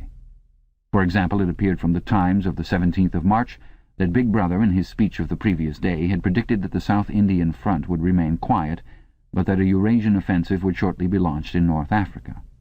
As it happened, the Eurasian Higher Command had launched its offensive in South India and left North Africa alone. It was therefore necessary to rewrite a paragraph of Big Brother's speech in such a way as to make him predict the thing that had actually happened. Or again, the Times of the 19th of December had published the official forecasts of the output of various classes of consumption goods in the 4th quarter of 1983, which was also the 6th quarter of the 9th 3-year plan. Today's issue contained a statement of the actual output, from which it appeared that the forecasts were in every instance grossly wrong. Winston's job was to rectify the original figures by making them agree with the later ones. As for the 3rd matter, it referred to a very simple error which could be set right in a couple of minutes. As short a time ago as February, the Ministry of Plenty had issued a promise, a categorical pledge were the official words, that there would be no reduction of the chocolate ration during 1984. Actually, as Winston was aware, the chocolate ration was to be reduced from 30 grams to 20 at the end of the present week. All that was needed was to substitute for the original promise a warning that it would probably be necessary to reduce the ration at some time in April. As soon as Winston had dealt with each of the messages, he clipped his speak-written corrections to the appropriate copy of the Times and pushed them into the pneumatic tube. Then, with a movement which was as nearly as possible unconscious, he crumpled up the original message and any notes that he himself had made, and dropped them into the memory hole to be devoured by the flames. What happened in the unseen labyrinth to which all the pneumatic tubes led he did not know in detail, but he did know in general terms.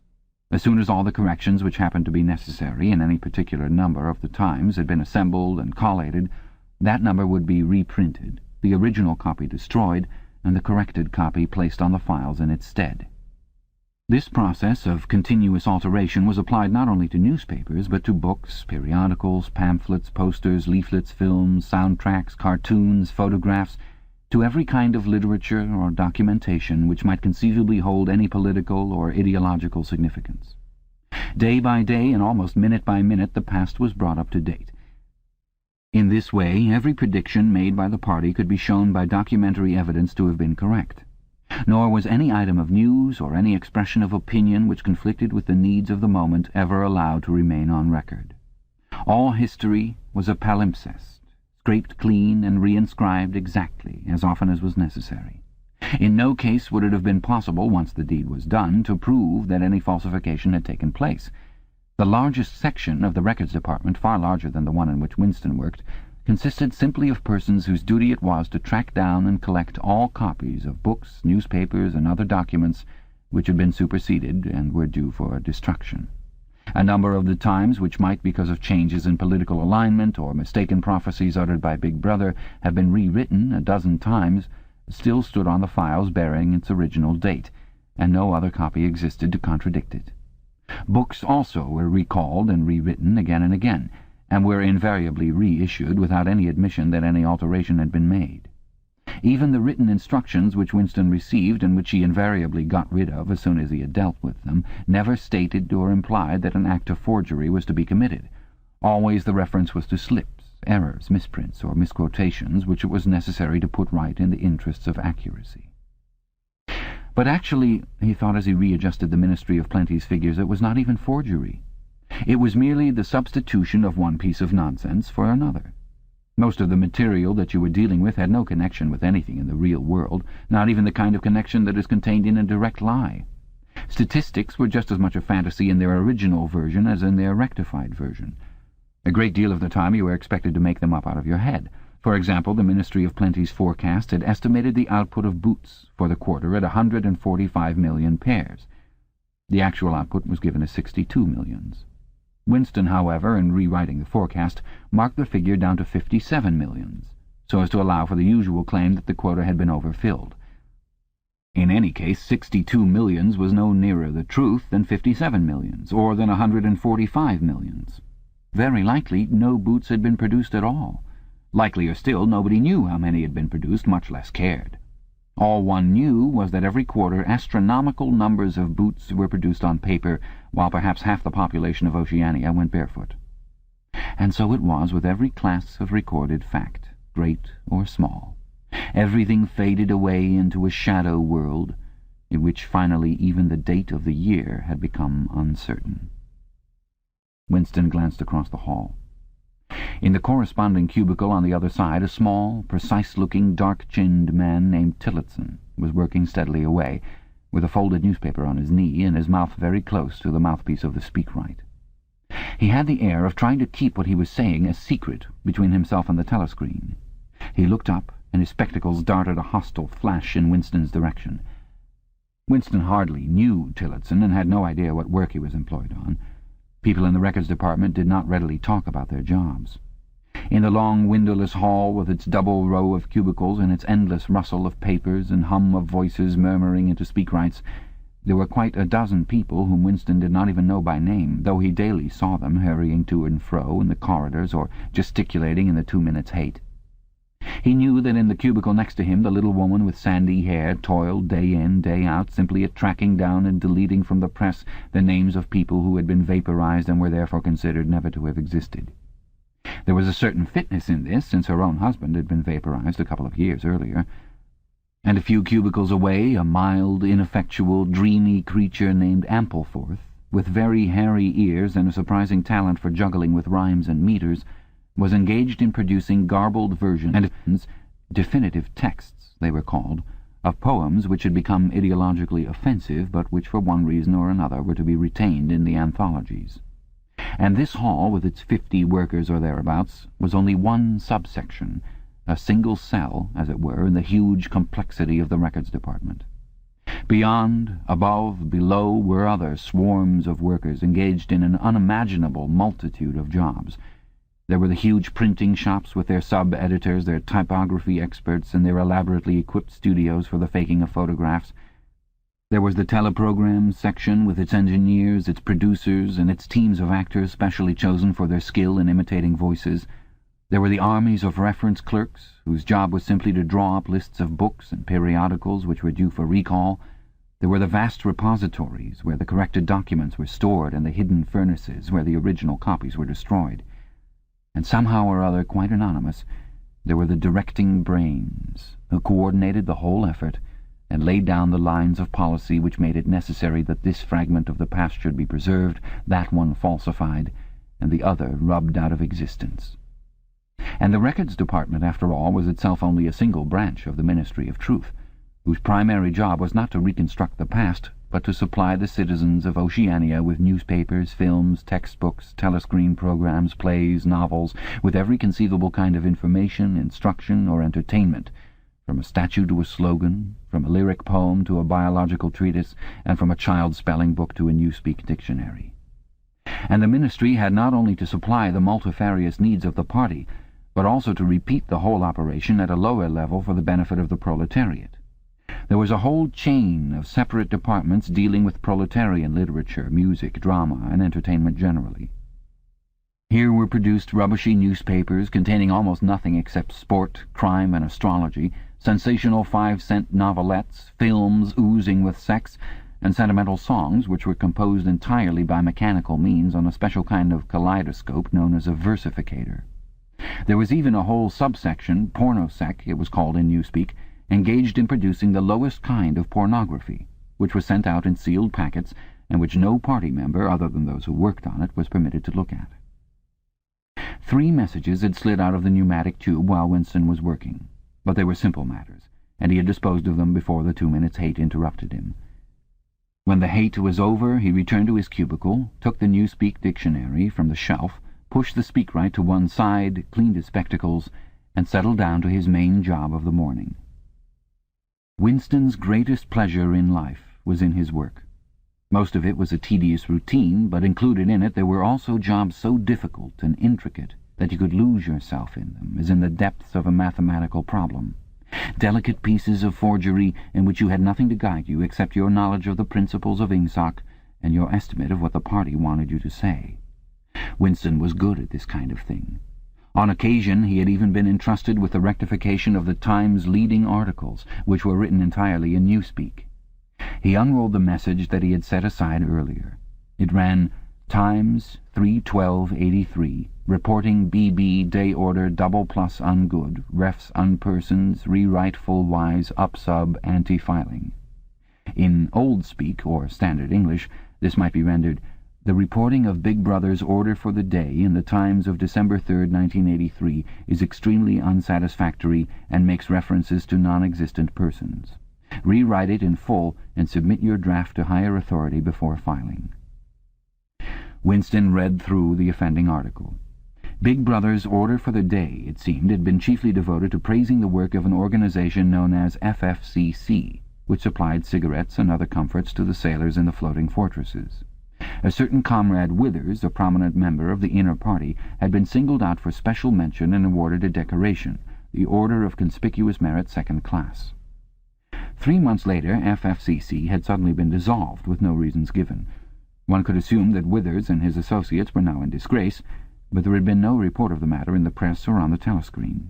That was to be expected, since it was unusual for political offenders to be put on trial or even publicly denounced.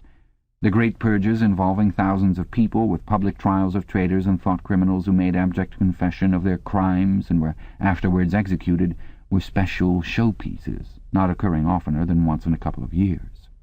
More commonly, people who had incurred the displeasure of the party simply disappeared and were never heard of again. One never had the smallest clue as to what had happened to them. In some cases they might not even be dead. Perhaps 30 people personally known to Winston, not counting his parents, had disappeared at one time or another. Winston stroked his nose gently with a paperclip. In the cubicle across the way, Comrade Tillotson was still crouching secretively over his speakwrite. He raised his head for a moment. Again the hostile spectacle flash. Winston wondered whether Comrade Tillotson was engaged on the same job as himself. It was perfectly possible. So tricky a piece of work would never be entrusted to a single person. On the other hand, to turn it over to a committee would be to admit openly that an act of fabrication was taking place.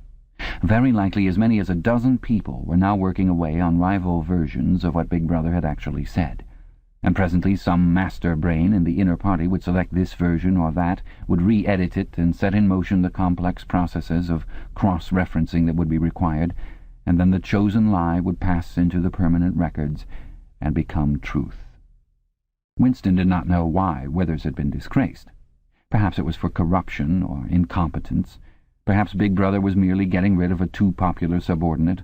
Perhaps Withers or someone close to him had been suspected of heretical tendencies. Or perhaps, what was likeliest of all, the thing had simply happened because purges and vaporizations were a necessary part of the mechanics of government. The only real clue lay in the word refs unpersons, which indicated that Withers was already dead. You could not invariably assume this to be the case when people were arrested. Sometimes they were released and allowed to remain at liberty for as much as a year or 2 years before being executed. Very occasionally some persons whom you had believed dead long since would make a ghostly reappearance at some public trial, where he would implicate hundreds of others by his testimony before vanishing, this time forever. Withers, however, was already an unperson. He did not exist. he had never existed. Winston decided that it would not be enough simply to reverse the tendency of Big Brother's speech.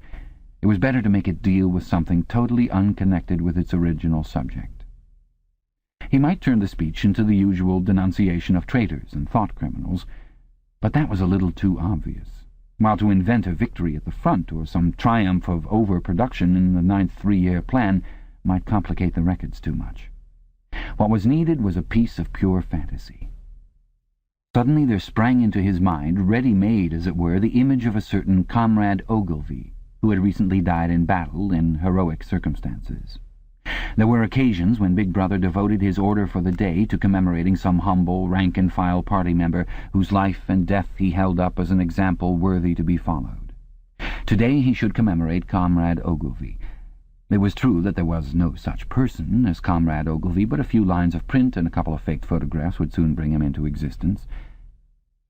Winston thought for a moment, then pulled the speakwrite toward him and began dictating in Big Brother's familiar style, a style at once military and pedantic, and because of a trick of asking questions and then promptly answering them, "What lessons do we learn from this fact, comrades? The lessons, which is also one of the fundamental principles of Ingsoc, that," etc., etc., easy to imitate. At the age of 3, Comrade Ogilvy had refused all toys, except a drum, a submachine gun, and a model helicopter. At 6, a year early by a special relaxation of the rules, he had joined the spies. At 9, he had been a troop leader. At 11, he had denounced his uncle to the thought police after overhearing a conversation which appeared to him to have criminal tendencies. At 17, he had been a district organizer of the Junior Anti-Sex League. At 19, he had designed a hand grenade which had been adopted by the Ministry of Peace and which, at its first trial, had killed 31 Eurasian prisoners in one burst. At 23, he had perished in action. Pursued by enemy jet planes while flying over the Indian Ocean with important dispatches, he had weighted his body with his machine gun and leapt out of the helicopter into deep water, dispatches and all. An end, said Big Brother, which it was impossible to contemplate without feelings of envy. Big Brother added a few remarks on the purity and single-mindedness of Comrade Ogilvy's life. He was a total abstainer and a non-smoker, had no recreations except a daily hour in the gymnasium, and had taken a vow of celibacy, believing marriage and the care of a family to be incompatible with a 24-hour-a-day devotion to duty. He had no subjects of conversation except the principles of Ingsoc, and no aim in life except the defeat of the Eurasian enemy and the hunting down of spies, saboteurs, thought criminals, and traitors generally. Winston debated with himself whether to award Comrade Ogilvy the Order of Conspicuous Merit, and in the end he decided against it because of the unnecessary cross-referencing that it would entail. Once again he glanced at his rival in the opposite cubicle. Something seemed to tell him with certainty that Tillotson was busy on the same job as himself.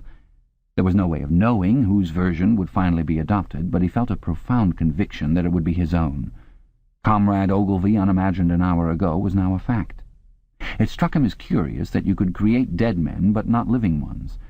Comrade Ogilvy, who had never existed in the present, now existed in the past, and when once the act of forgery was forgotten, he would exist just as authentically and upon the same evidence as Charlemagne or Julius. Chapter 5. In the low-ceilinged canteen, deep underground, the lunch queue jerked slowly forward. The room was already very full and deafeningly noisy. From the grill at the counter the steam of stew came pouring forth with a sour, metallic smell which did not quite overcome the fumes of Victory gin. On the far side of the room there was a small bar, a mere hole in the wall where gin could be bought at 10 cents the large nip. "Just the man I was looking for," said a voice at Winston's back. He turned round. It was his friend Syme, who worked in the research department. Perhaps friend was not exactly the right word. You did not have friends nowadays, you had comrades. But there were some comrades whose society was pleasanter than that of others. Syme was a philologist, a specialist in Newspeak. Indeed, he was one of the enormous team of experts now engaged in compiling the 11th edition of the Newspeak dictionary.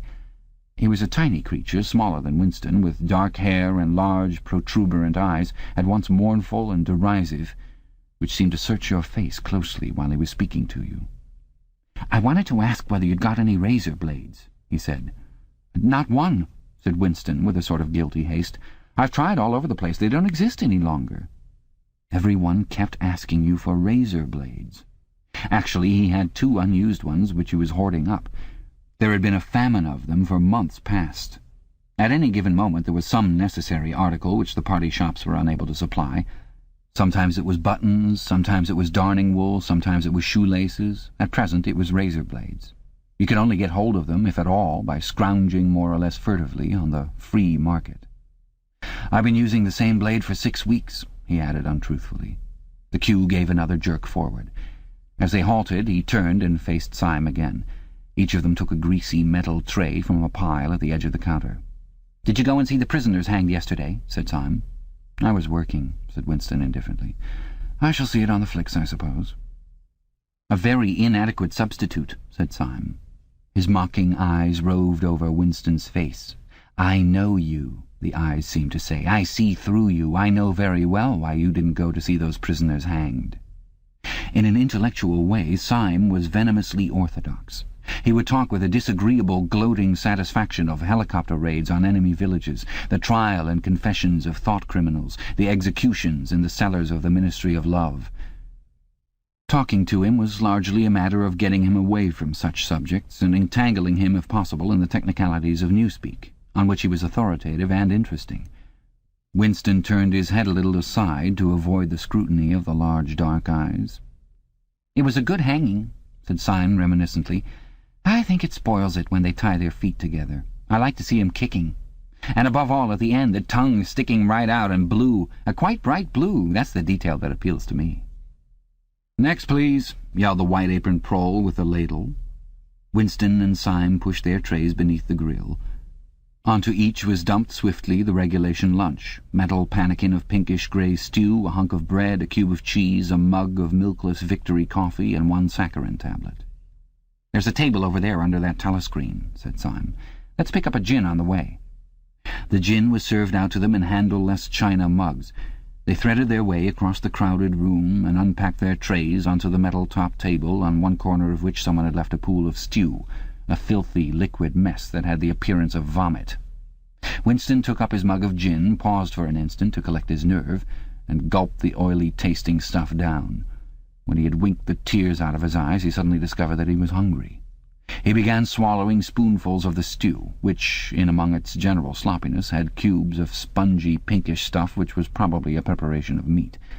Neither of them spoke again until they had emptied their pannikins. From the table at Winston's left, a little behind his back, someone was talking rapidly and continuously, a harsh gabble almost like the quacking of a duck, which pierced the general uproar of the room. "How's the dictionary getting on?" said Winston, raising his voice to overcome the noise. "Slowly," said Syme. "I'm on the adjectives. It's fascinating." He had brightened up immediately at the mention of Newspeak. He pushed his pannikin aside, took up his hunk of bread in one delicate hand and his cheese in the other, and leaned across the table so as to be able to speak without shouting. "The 11th edition is the definitive edition," he said. "We're getting the language into its final shape, the shape it's going to have when nobody speaks anything else. When we've finished with it, people like you will have to learn it all over again. You think, I dare say, that our chief job is inventing new words, but not a bit of it. We're destroying words, scores of them, hundreds of them, every day. We're cutting the language down to the bone. The 11th edition won't contain a single word that will become obsolete before the year 2050. He bit hungrily into his bread and swallowed a couple of mouthfuls, then continued speaking with a sort of pedant's passion. His thin, dark face had become animated, his eyes had lost their mocking expression and grown almost dreamy. "It's a beautiful thing, the destruction of words. Of course, the great wastage is in the verbs and adjectives, but there are hundreds of nouns that can be got rid of as well. It isn't only the synonyms. There are also the antonyms. After all, what justification is there for a word which is simply the opposite of some other words? A word contains its opposite in itself. Take good, for instance. If you have a word like good, what need is there for a word like bad? Ungood will do just as well. Better, because it's an exact opposite, which the other is not. Or, again, if you want a stronger version of good, what sense is there in having a whole string of vague, useless words like excellent and splendid and all the rest of them? Plus good covers the meaning. Or double plus good if you want something stronger still. Of course, we use those forms already, but in the final version of Newspeak there'll be nothing else. In the end, the whole notion of goodness and badness will be covered by only 6 words. In reality, only 1 word. Don't you see the beauty of that, Winston? It was BB's idea originally, of course," he added as an afterthought. A sort of vapid eagerness flitted across Winston's face at the mention of Big Brother. Nevertheless, Syme immediately detected a certain lack of enthusiasm. "You haven't a real appreciation of Newspeak, Winston," he said almost sadly. "Even when you write it, you're still thinking in old speak. I've read some of those pieces that you write in the Times occasionally. They're good enough, but they're translations. In your heart, you'd prefer to stick to old speak with all its vagueness and its useless shades of meaning. You don't grasp the beauty of the destruction of words. Do you know that Newspeak is the only language in the world whose vocabulary gets smaller every year?" Winston did know that, of course. He smiled sympathetically, he hoped, not trusting himself to speak. Syme bit off another fragment of the dark-coloured bread, chewed it briefly, and went on. "Don't you see that the whole aim of Newspeak is to narrow the range of thought? In the end, we shall make thoughtcrime literally impossible because there will be no words in which to express it. Every concept that will ever be needed will be expressed by exactly one word, with its meaning rigidly defined and all its subsidiary meanings rubbed out and forgotten. Already in the 11th edition we're not far from that point. But the process will still be continuing long after you and I are dead. Every year fewer and fewer words, and the range of consciousness always a little smaller. Even now, of course, there's no reason or excuse for committing thought crime. It's merely a question of self-discipline, reality control. But in the end there won't be any need even for that. The revolution will be complete when the language is perfect. Newspeak is Ingsoc, and Ingsoc is Newspeak," he added with a sort of mystical satisfaction. "Has it ever occurred to you, Winston, that by the year 2050 at the very latest, not a single human being will be alive who could understand such a conversation as we are having now?" "Except—" began Winston doubtfully, and then stopped. It had been on the tip of his tongue to say, "except the proles," but he checked himself, not feeling fully certain that this remark was not in some way unorthodox. Syme, however, had divined what he was about to say. "The proles are not human beings," he said carelessly. "By 2050, earlier probably, all real knowledge of old speak will have disappeared. The whole literature of the past will have been destroyed. Chaucer, Shakespeare, Milton, Byron. They'll exist only in Newspeak versions, not merely changed into something different, but actually changed into something contradictory of what they used to be. Even the literature of the party will change. Even the slogans will change. How could you have a slogan like 'Freedom is slavery' when the concept of freedom has been abolished? The whole climate of thought will be different. In fact, there will be no thought as we understand it now. Orthodoxy means not thinking, not needing to think. Orthodoxy is unconsciousness." One of these days, thought Winston with sudden deep conviction, Syme will be vaporized. He is too intelligent. He sees too clearly and speaks too plainly. The party does not like such people. One day he will disappear. It is written in his face. Winston had finished his bread and cheese. He turned a little sideways in his chair to drink his mug of coffee. At the table on his left the man with the strident voice was still talking remorselessly away. A young woman who was perhaps his secretary and who was sitting with her back to Winston was listening to him and seemed to be eagerly agreeing with everything that he said. From time to time Winston caught some such remark as, "I think you're so right, I do so agree with you," uttered in a youthful and rather silly feminine voice. But the other voice never stopped for an instant, even when the girl was speaking. Winston knew the man by sight, though he knew no more about him than that he held some important post in the fiction department. He was a man of about 30, with a muscular throat and a large, mobile mouth. His head was thrown back a little, and because of the angle at which he was sitting, his spectacles caught the light and presented to Winston two blank discs instead of eyes. What was slightly horrible was that from the stream of sound that poured out of his mouth it was almost impossible to distinguish a single word. Just once Winston caught a phrase, "complete and final elimination of Goldsteinism," jerked out very rapidly, and as it seemed all in one piece, like a line of type cast solid. For the rest it was just a noise, a quack-quack-quacking. And yet, though you could not actually hear what the man was saying, you could not be in any doubts about its general nature. He might be denouncing Goldstein and demanding sterner measures against thought criminals and saboteurs. He might be fulminating against the atrocities of the Eurasian army. He might be praising Big Brother or the heroes on the Malabar front. It made no difference. Whatever it was, you could be certain that every word of it was pure orthodoxy, pure Ingsoc. As he watched the eyeless face with the jaw moving rapidly up and down, Winston had a curious feeling that this was not a real human being, but some kind of dummy. It was not the man's brain that was speaking, it was his larynx. The stuff that was coming out of him consisted of words, but it was not speech in the true sense. It was a noise uttered in unconsciousness, like the quacking of a duck. Syme had fallen silent for a moment, and with the handle of his spoon was tracing patterns in the puddle of stew. The voice from the other table quacked rapidly on, easily audible in spite of the surrounding din. "There is a word in Newspeak," said Syme. "I don't know whether you know it. Duck-speak, to quack like a duck. It is one of those interesting words that have two contradictory meanings. Applied to an opponent, it is abuse. Applied to someone you agree with, it is praise." Unquestionably Syme will be vaporized, Winston thought again. He thought it with a kind of sadness, although well knowing that Syme despised him and slightly disliked him, and was fully capable of denouncing him as a thought criminal if he saw any reason for doing so. There was something subtly wrong with Syme. There was something that he lacked. Discretion, aloofness, a sort of saving stupidity. You could not say that he was unorthodox. He believed in the principles of Ingsoc. He venerated Big Brother. He rejoiced over victories. He hated heretics, not merely with sincerity, but with a sort of restless zeal, an up-to-dateness of information which the ordinary party member did not approach. Yet a faint air of disreputability always clung to him. He said things that would have been better unsaid. He had read too many books. He frequented the Chestnut Tree Cafe, haunt of painters and musicians. There was no law, not even an unwritten law, against frequenting the Chestnut Tree Cafe, yet the place was somehow ill-omened. The old, discredited leaders of the party had been used to gather there before they were finally purged. Goldstein himself, it was said, had sometimes been seen there years and decades ago. Syme's fate was not difficult to foresee.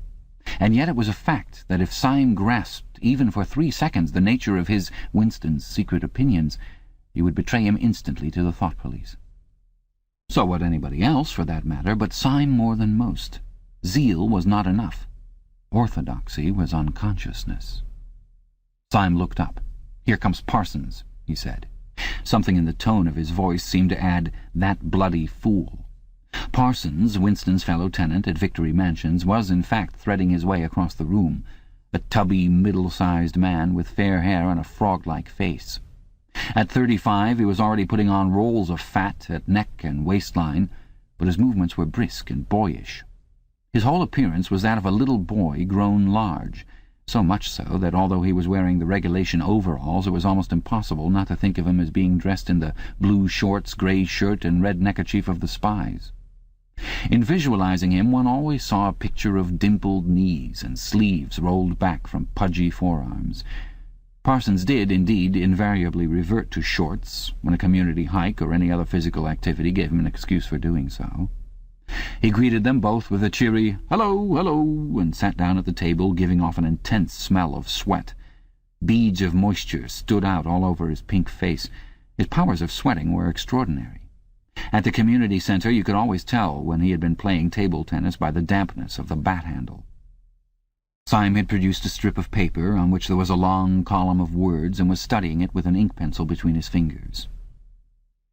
"Look at him working away in the lunch hour," said Parsons, nudging Winston. "Keenness, eh? What's that you've got there, old boy? Something a bit too brainy for me, I expect. Smith, old boy, I tell you why I'm chasing you. It's that sub you forgot to give me." "Which sub is that?" said Winston, automatically feeling for money. About a quarter of one's salary had to be earmarked for voluntary subscriptions, which were so numerous that it was difficult to keep track of them. "For Hate Week. You know, the house-by-house fund. I'm treasurer for our block. We're making an all-out effort. Going to put on a tremendous show.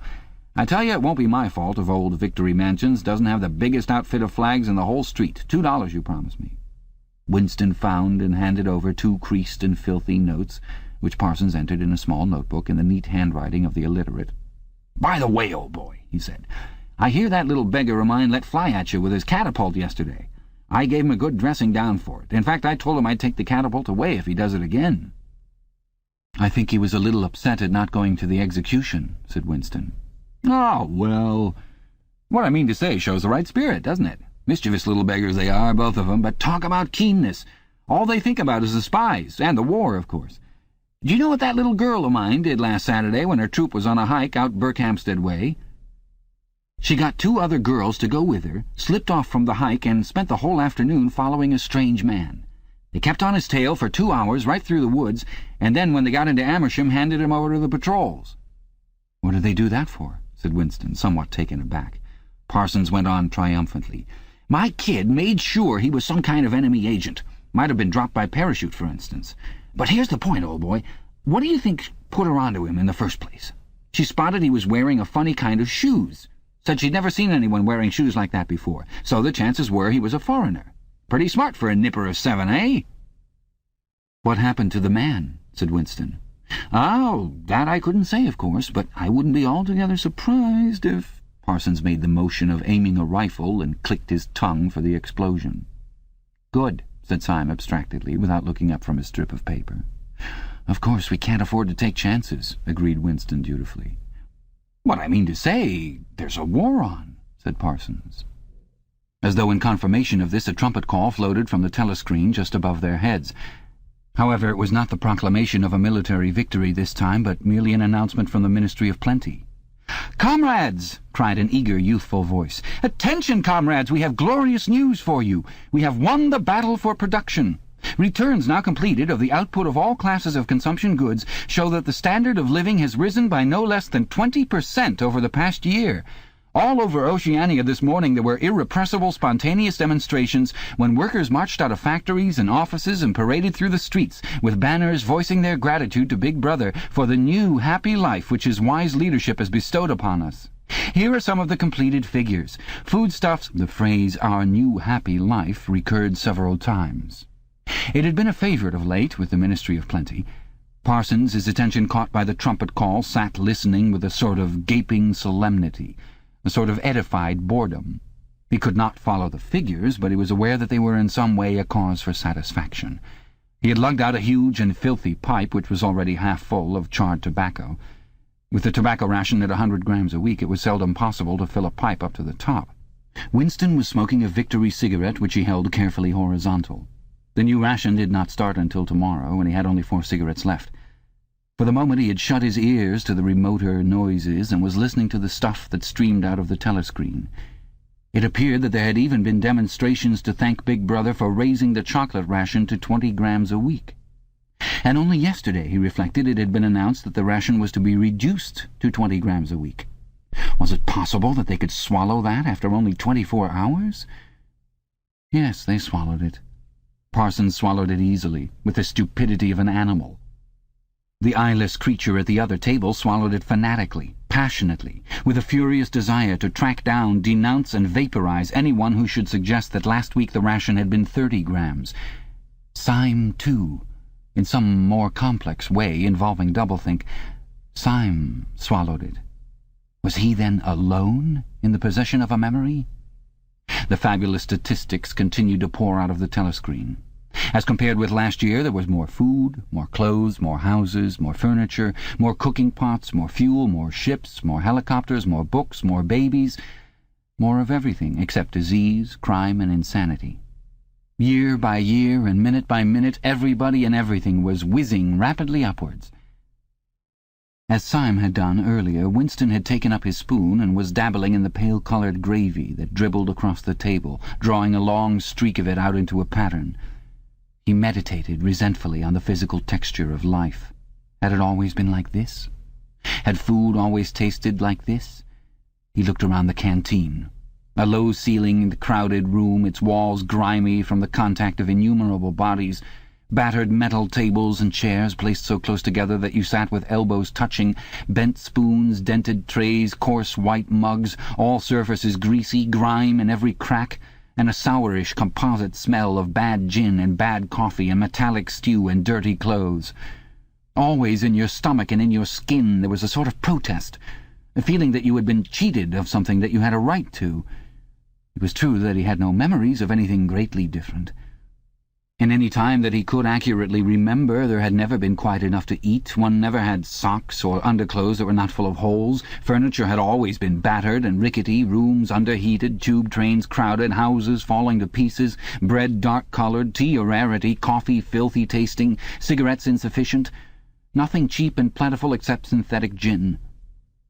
And though, of course, it grew worse as one's body aged, was it not a sign that this was not the natural order of things if one's heart sickened at the discomfort and dirt and scarcity, the interminable winters, the stickiness of one's socks, the lifts that never worked, the cold water, the gritty soap, the cigarettes that came to pieces, the food with its strange evil tastes?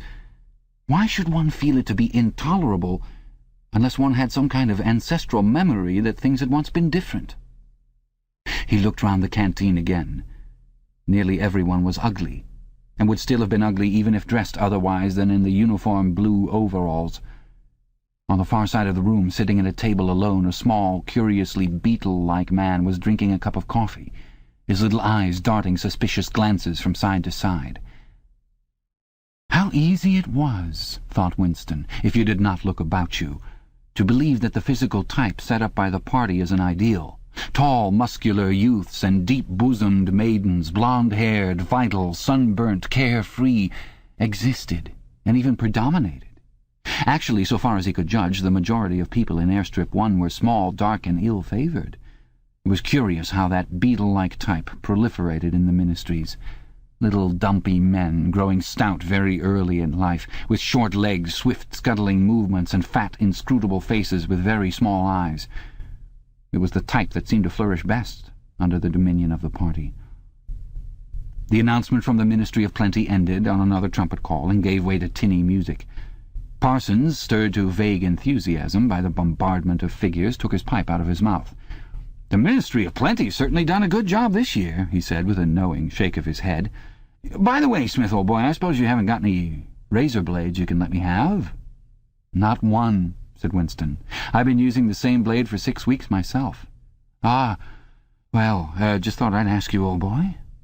"Sorry," said Winston. The quacking voice from the next table, temporarily silenced during the ministry's announcement, had started up again, as loud as ever. For some reason, Winston suddenly found himself thinking of Mrs. Parsons, with her wispy hair and the dust in the creases of her face. Within 2 years, those children would be denouncing her to the thought police. Mrs. Parsons would be vaporized. Syme would be vaporized. Winston would be vaporized. O'Brien would be vaporized. Parsons, on the other hand, would never be vaporized. The eyeless creature with the quacking voice would never be vaporized. The little beetle-like men who scuttled so nimbly through the labyrinthine corridors of ministries, they too would never be vaporized. And the girl with dark hair, the girl from the fiction department, she would never be vaporized either. It seemed to him that he knew instinctively who would survive and who would perish, though what it was that made for survival, it was not easy to say. At this moment he was dragged out of his reverie with a violent jerk. The girl at the next table had turned partly round and was looking at him. It was the girl with dark hair. She was looking at him in a sidelong way, but with curious intensity. The instant that she caught his eye, she looked away again. The sweat started out on Winston's backbone. A horrible pang of terror went through him. It was gone almost at once, but it left a sort of nagging uneasiness behind. Why was she watching him? Why did she keep following him about? Unfortunately, he could not remember whether she had already been at the table when he arrived, or had come there afterwards.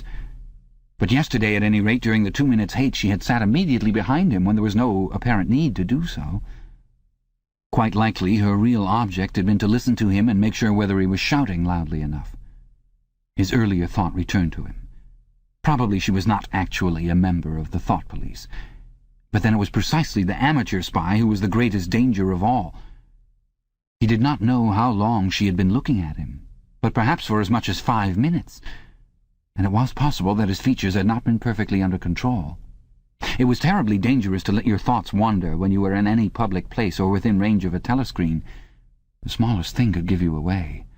A nervous tic, an unconscious look of anxiety, a habit of muttering to yourself, anything that carried with it the suggestion of abnormality, of having something to hide.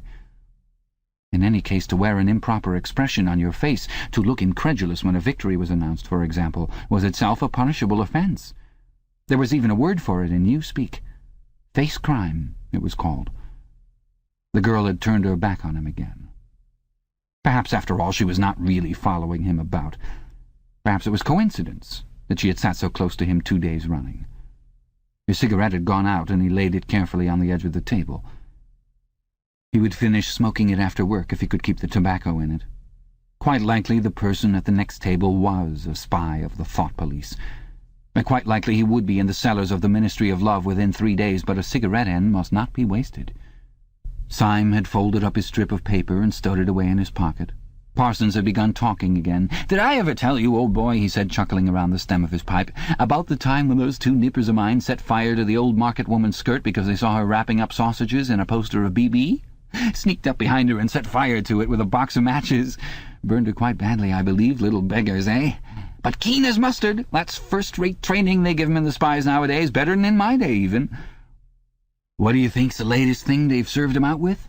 Ear trumpets, for listening through keyholes. My little girl brought one home the other night, tried it out on our sitting-room door, and reckoned she could hear twice as much as with her ear to the hole. Of course, it's only a toy, mind you. Still gives 'em the right idea, huh?" At this moment the telescreen let out a piercing whistle. It was the signal to return to work. All 3 men sprang to their feet to join in the struggle round the lifts, and the remaining tobacco fell out of Winston's cigarette. Chapter 6. Winston was writing in his diary. It was 3 years ago. It was on a dark evening in a narrow side street near one of the big railway stations. She was standing near a doorway in the wall, under a street lamp that hardly gave any light. She had a young face painted very thick. It was really the paint that appealed to me, the whiteness of it, like a mask, and the bright red lips. Party women never paint their faces. There was nobody else in the street, and no telescreens. She said $2. For the moment it was too difficult to go on. He shut his eyes and pressed his fingers against them, trying to squeeze out the vision that kept recurring. He had an almost overwhelming temptation to shout a string of filthy words at the top of his voice, or to bang his head against the wall, to kick over the table and hurl the inkpot through the window, to do any violent or noisy or painful thing that might black out the memory that was still tormenting him. Your worst enemy, he reflected, was your own nervous system. At any moment the tension inside you was liable to translate itself into some visible symptom. He thought of a man whom he had passed in the street a few weeks back. A quite ordinary-looking man, a party member, aged 35 or 40, tallish and thin, carrying a briefcase. They were a few meters apart, when the left side of the man's face was suddenly contorted by a sort of a spasm. It happened again just as they were passing one another. It was only a twitch, a quiver, rapid as the clicking of a camera shutter, but obviously habitual. He remembered thinking at the time, that poor devil is done for. And what was frightening was that the action was quite possibly unconscious. The most deadly danger of all was talking in your sleep. There was no way of guarding against that so far as he could see. He drew in his breath and went on writing. I went with her through the doorway and across a backyard into a basement kitchen. There was a bed against the wall and a lamp on the table, turned down very low. His teeth were set on edge. He would have liked to spit. Simultaneously with the woman in the basement kitchen he thought of Catherine, his wife. Winston was married. He had been married, at any rate, probably still was married, for so far as he knew his wife was not dead. He seemed to breathe again the warm, stuffy odour of the basement kitchen, an odour compounded of bugs and dirty clothes and villainous cheap scent, but nevertheless alluring, because no woman of the party ever used scent, or could be imagined as doing so. Only the proles used scent. In his mind the smell of it was inextricably mixed up with fornication. When he had gone with that woman it had been his first lapse in 2 years or thereabouts. Consorting with prostitutes was forbidden, of course, but it was one of those rules that you could occasionally nerve yourself to break. It was dangerous, but it was not a life-and-death matter. To be caught with a prostitute might mean 5 years in a forced labour camp, not more, if you had committed no other offence. And it was easy enough, provided that you could avoid being caught in the act. The poorer quarters swarmed with women who were ready to sell themselves. Some could even be purchased for a bottle of gin, which the proles were not supposed to drink. Tacitly, the party was even inclined to encourage prostitution, as an outlet for instincts which could not be altogether suppressed. Mere debauchery did not matter very much, so long as it was furtive and joyless, and only involved the women of the submerged and despised class. The unforgivable crime was promiscuity between party members. But though this was one of the crimes that the accused in the great purges invariably confessed to, it was difficult to imagine any such thing actually happening. The aim of the party was not merely to prevent men and women from forming loyalties which it might not be able to control. Its real undeclared purpose was to remove all pleasure from the sexual act. Not love so much as eroticism was the enemy, inside marriage as well as outside it. All marriages between party members had to be approved by a committee appointed for the purpose, and, though the principle was never clearly stated, permission was always refused if the couple concerned gave the impression of being physically attracted to one another. The only recognized purpose of marriage was to beget children for the service of the party. Sexual intercourse was to be looked on as a slightly disgusting minor operation, like having an enema. This again was never put into plain words, but in an indirect way it was rubbed into every party member from childhood onwards. There were even organizations such as the Junior Anti-Sex League, which advocated complete celibacy for both sexes. All children were to be begotten by artificial insemination, artsem it was called in Newspeak, and brought up in public institutions. This, Winston was aware, was not meant altogether seriously, but somehow it fitted in with the general ideology of the party. The party was trying to kill the sex instinct, or if it could not be killed, then to distort it and dirty it. He did not know why this was so, but it seemed natural that it should be so, and so far as the women were concerned, the party's efforts were largely successful. He thought again of Catherine. It must be 9, 10, nearly 11 years since they had parted. He was curious how seldom he thought of her. For days at a time he was capable of forgetting that he had ever been married. They had only been together for about 15 months. The party did not permit divorce, but it rather encouraged separation in cases where there were no children. Catherine was a tall, fair-haired girl, very straight, with splendid movements. She had a bold, aquiline face, a face that one might have called noble until one discovered that there was as nearly as possible nothing behind it. Very early in their married life he had decided, though perhaps it was only that he knew her more intimately than he knew most people, that she had, without exception, the most stupid, vulgar, empty mind that he had ever encountered. She had not a thought in her head that was not a slogan, and there was no imbecility, absolutely none, that she was not capable of swallowing if the party handed it out to her. The human soundtrack, he nicknamed her in his own mind.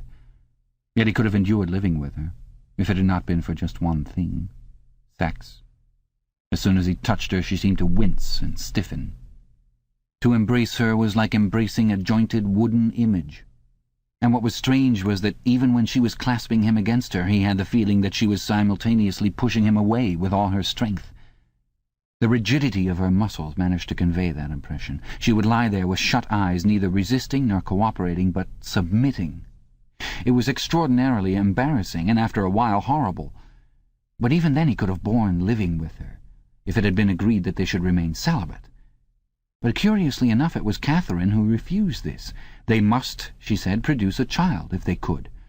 So the performance continued to happen once a week, quite regularly, whenever it was not impossible. She used even to remind him of it in the morning as something which had to be done that evening and which must not be forgotten. She had 2 names for it. One was making a baby, and the other was our duty to the party.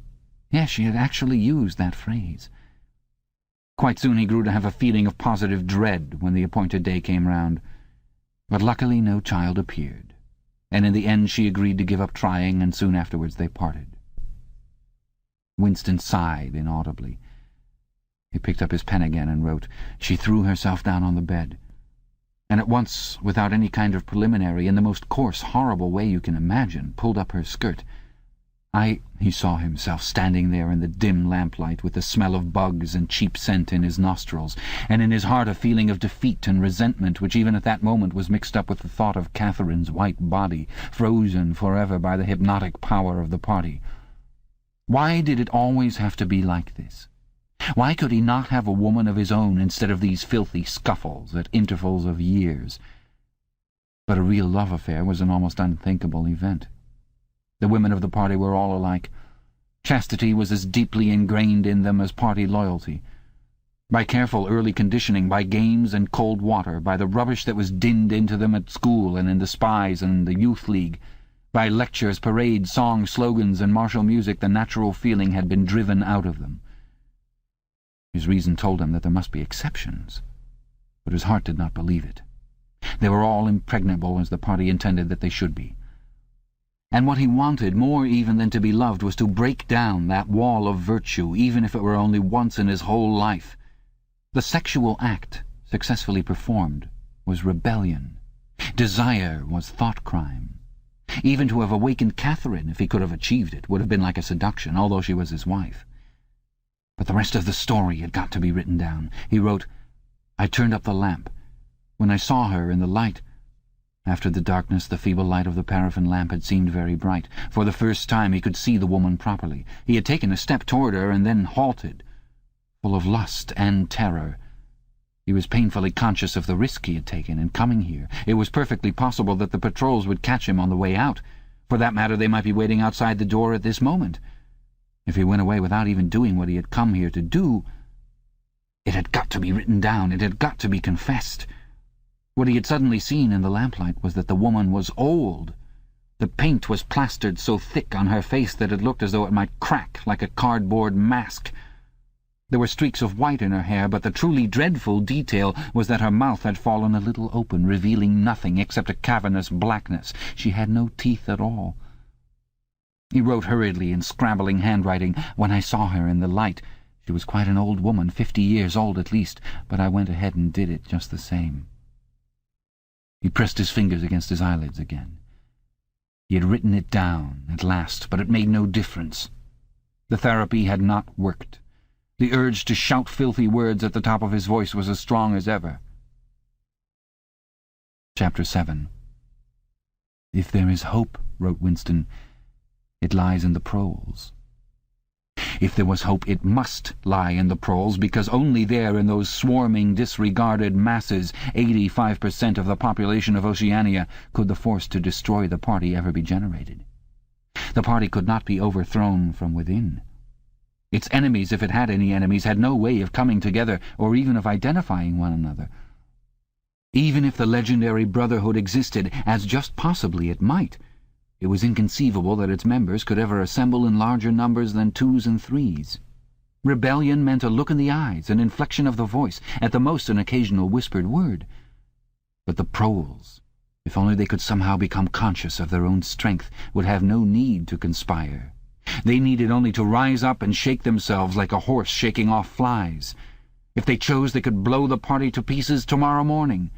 Surely, sooner or later, it must occur to them to do it. And yet— He remembered how once he had been walking down a crowded street when a tremendous shout of hundreds of voices, women's voices, had burst from a side street a little way ahead. It was a great, formidable cry of anger and despair, a deep, loud "ooh" that went humming on like the reverberation of a bell. His heart had leapt. It started, he had thought, a riot. The proles are breaking loose at last. When he had reached the spot, it was to see a mob of 200 or 300 women crowding around the stalls of a street market, with faces as tragic as though they had been the doomed passengers on a sinking ship. But at this moment the general despair broke down into a multitude of individual quarrels. It appeared that one of the stalls had been selling tin saucepans.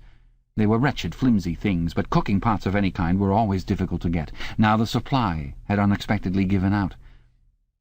The successful women, bumped and jostled by the rest, were trying to make off with their saucepans, while dozens of others clamoured round the stall, accusing the stall-keeper of favouritism and of having more saucepans somewhere in reserve. There was a fresh outburst of yells. 2 bloated women, one of them with her hair coming down, had got hold of the same saucepan and were trying to tear it out of one another's hands. For a moment they were both tugging, and then the handle came off. Winston watched them disgustedly. And yet, just for a moment, what almost frightening power had sounded in that cry from only a few hundred throats?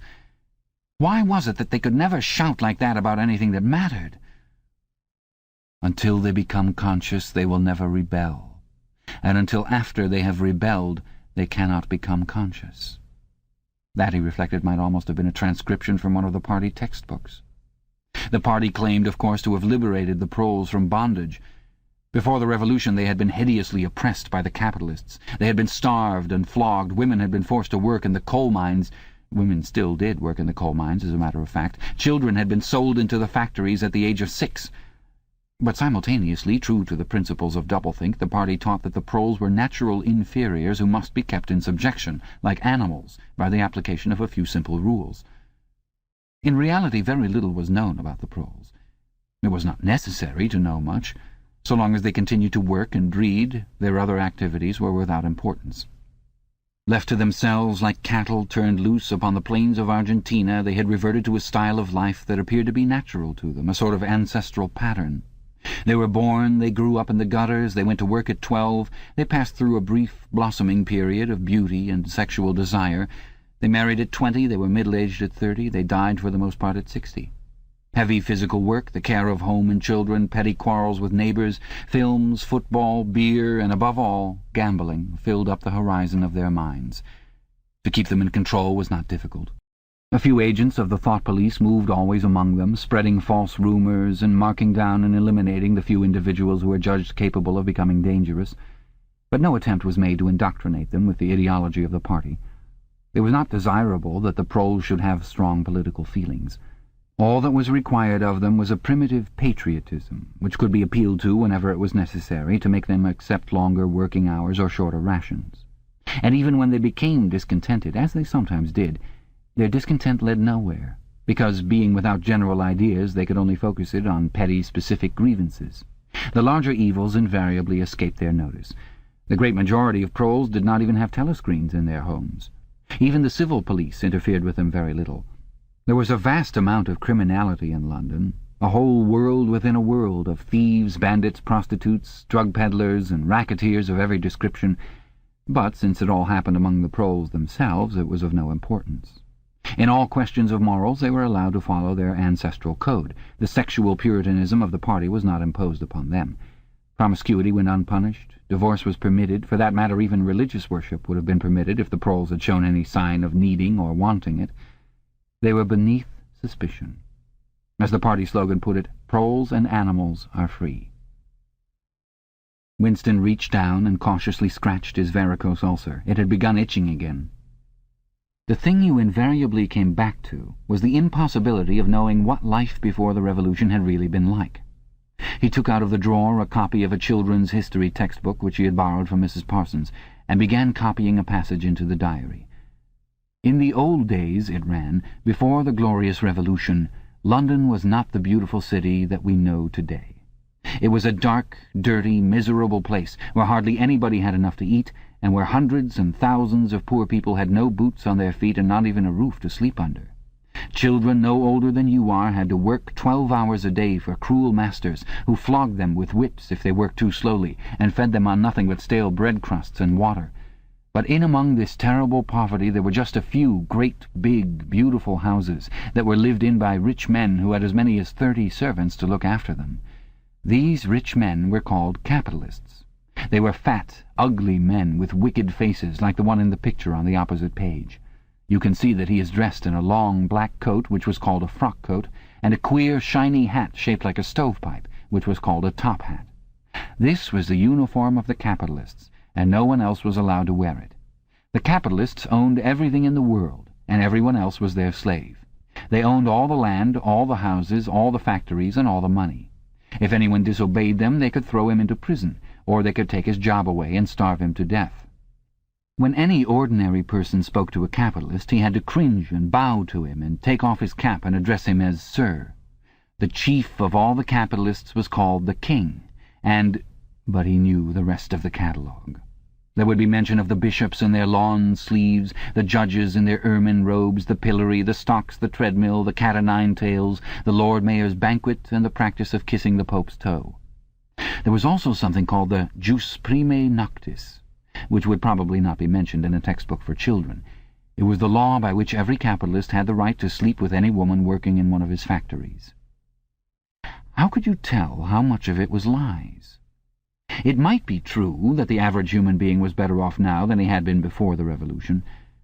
The only evidence to the contrary was the mute protest in your own bones, the instinctive feeling that the conditions you lived in were intolerable and that at some other time they must have been different. It struck him that the truly characteristic thing about modern life was not its cruelty and insecurity, but simply its bareness, its dinginess, its listlessness. Life, if you looked about you, bore no resemblance not only to the lies that streamed out of the telescreens, but even to the ideals that the party was trying to achieve. Great areas of it, even for a party member, were neutral and non-political, a matter of slogging through dreary jobs, fighting for a place on the tube, darning a worn-out sock, cadging a saccharin tablet, saving a cigarette end. The ideal set up by the party was something huge, terrible, and glittering. A world of steel and concrete, of monstrous machines and terrifying weapons. A nation of warriors and fanatics marching forward in perfect unity, all thinking the same thoughts and shouting the same slogans, perpetually working, fighting, triumphing, persecuting, 300 million people, all with the same face. The reality was decaying, dingy cities where underfed people shuffled to and fro in leaky shoes, in patched-up 19th-century houses that smelt always of cabbage and bad lavatories. He seemed to see a vision of London, vast and ruinous, city of 1,000,000 dustbins, and mixed up with it was a picture of Mrs. Parsons, a woman with lined face and wispy hair, fiddling helplessly with a blocked waste-pipe. He reached down and scratched his ankle again. Day and night the telescreens bruised your ears with statistics proving that people today had more food, more clothes, better houses, better recreations, that they lived longer, worked shorter hours, were bigger, healthier, stronger, happier, more intelligent, better educated than the people of 50 years ago. Not a word of it could ever be proved or disproved. The party claimed, for example, that today 40% of adult proles were literate. Before the revolution, it was said, the number had only been 15%. The party claimed that the infant mortality rate was now only 160 per 1,000, whereas before the revolution it had been 300, and so it went on. It was like a single equation with two unknowns. It might very well be that literally every word in the history books, even the things that one accepted without question, was pure fantasy. For all he knew, there might never have been any such law as the jus primae noctis, or any such creature as a capitalist, or any such garment as a top hat. Everything faded into mist. The past was erased, the erasure was forgotten, the lie became truth. Just once in his life he had possessed, after the event, that was what counted, concrete, unmistakable evidence of an act of falsification. He had held it between his fingers for as long as 30 seconds. In 1973, it must have been. At any rate, it was at about the time when he and Catherine had parted. But the really relevant date was 7 or 8 years earlier. The story really began in the middle 60s, the period of the great purges in which the original leaders of the revolution were wiped out once and for all. By 1970, none of them was left except Big Brother himself. All the rest had by that time been exposed as traitors and counter-revolutionaries. Goldstein had fled and was hiding, no one knew where, and of the others a few had simply disappeared, while the majority had been executed after spectacular public trials at which they had made confession of their crimes. Among the last survivors were 3 men named Jones, Aronson, and Rutherford. It must have been in 1965 that these 3 had been arrested. As often happened, they had vanished for a year or more, so that one did not know whether they were alive or dead, and then had suddenly been brought forth to incriminate themselves in the usual way. They had confessed to intelligence with the enemy at that date, too. The enemy was Eurasia, embezzlement of public funds, the murder of various trusted party members, intrigues against the leadership of Big Brother, which had started long before the revolution happened, and acts of sabotage causing the death of hundreds of thousands of people. After confessing to these things, they had been pardoned, reinstated in the party, and given posts, which were in fact sinecures, but which sounded important. All 3 had written long, abject articles in the Times, analyzing the reasons for their defection and promising to make amends. Some time after their release, Winston had actually seen all 3 of them in the Chestnut Tree Cafe. He remembered the sort of terrified fascination with which he had watched them out of the corner of his eye. They were men far older than himself, relics of the ancient world, almost the last great figures left over from the heroic early days of the party. The glamour of the underground struggle and the Civil War still faintly clung to them. He had the feeling, though already at that time facts and dates were growing blurry, that he had known their names earlier than he had known that of Big Brother. But also they were outlaws, enemies, untouchables, doomed with absolute certainty to extinction within a year or 2. No one who had once fallen into the hands of the thought police ever escaped in the end. They were corpses waiting to be sent back to the grave. There was no one at any of the tables nearest to them.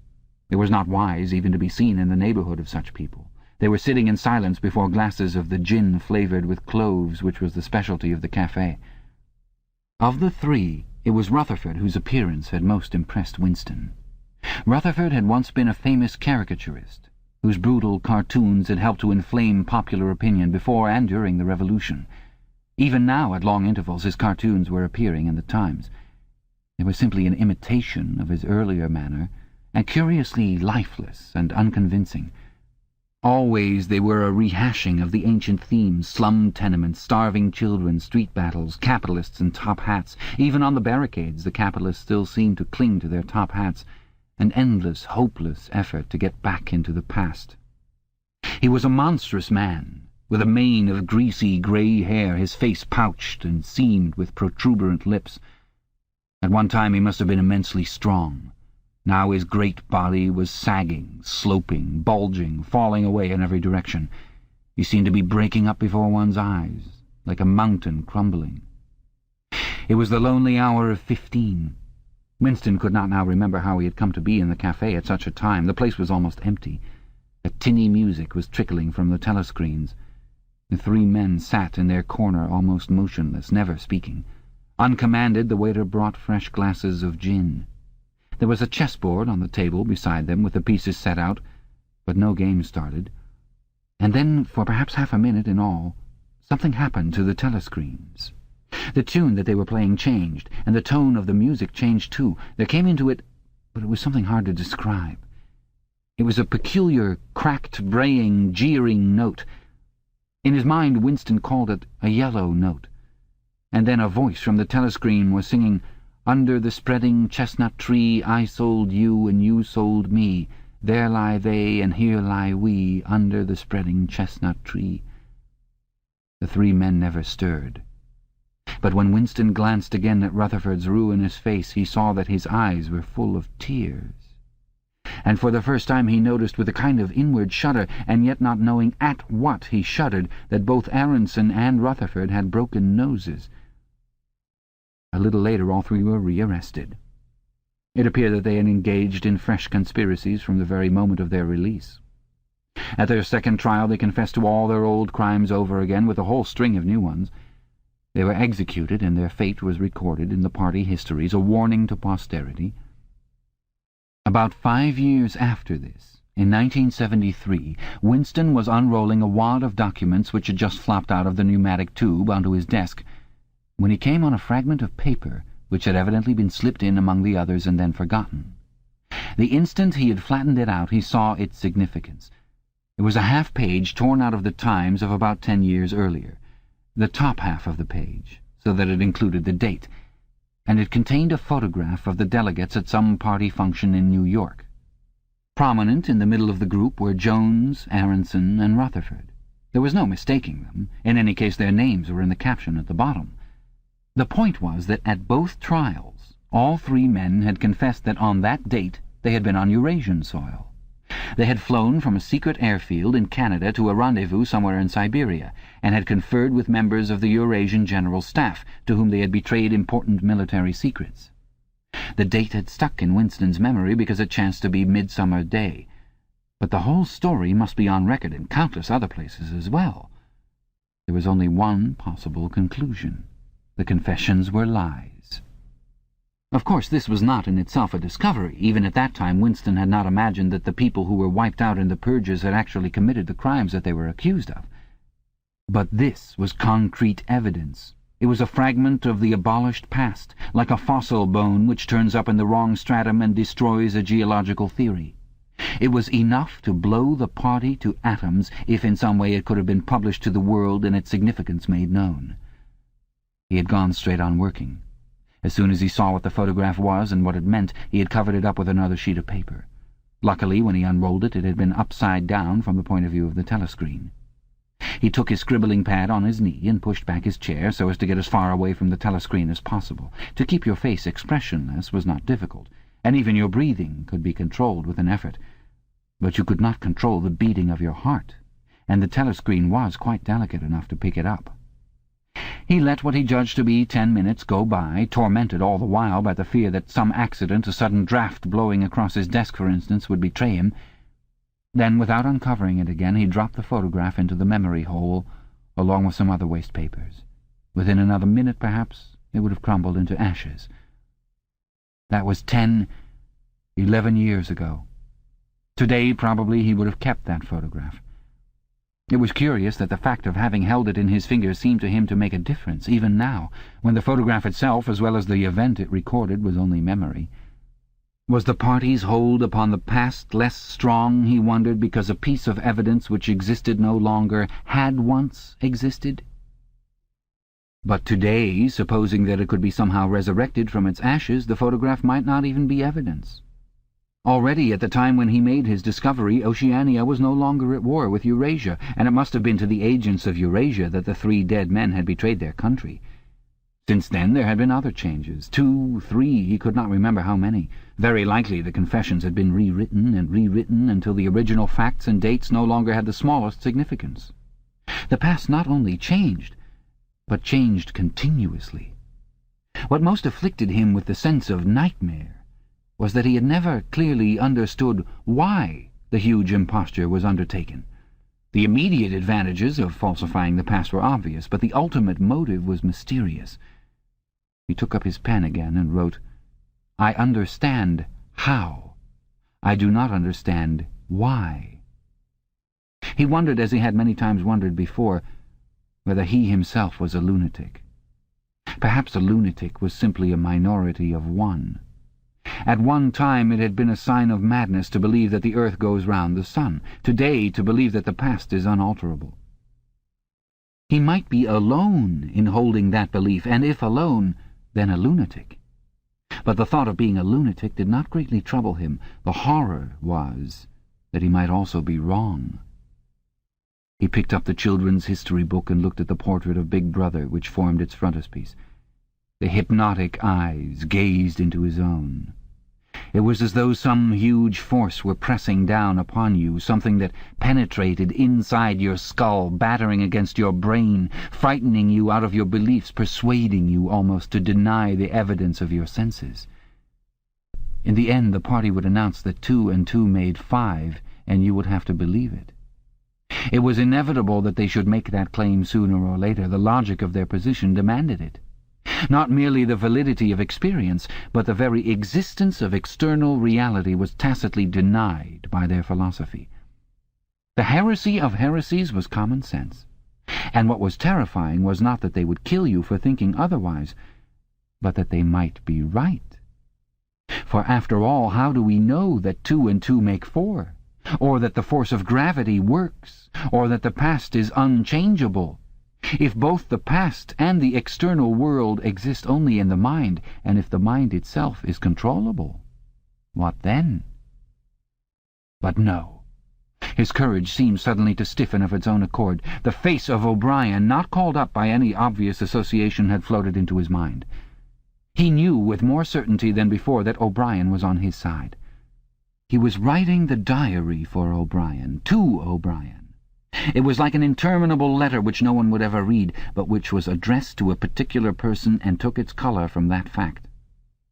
The party told you to reject the evidence of your eyes and ears. It was their final, most essential command.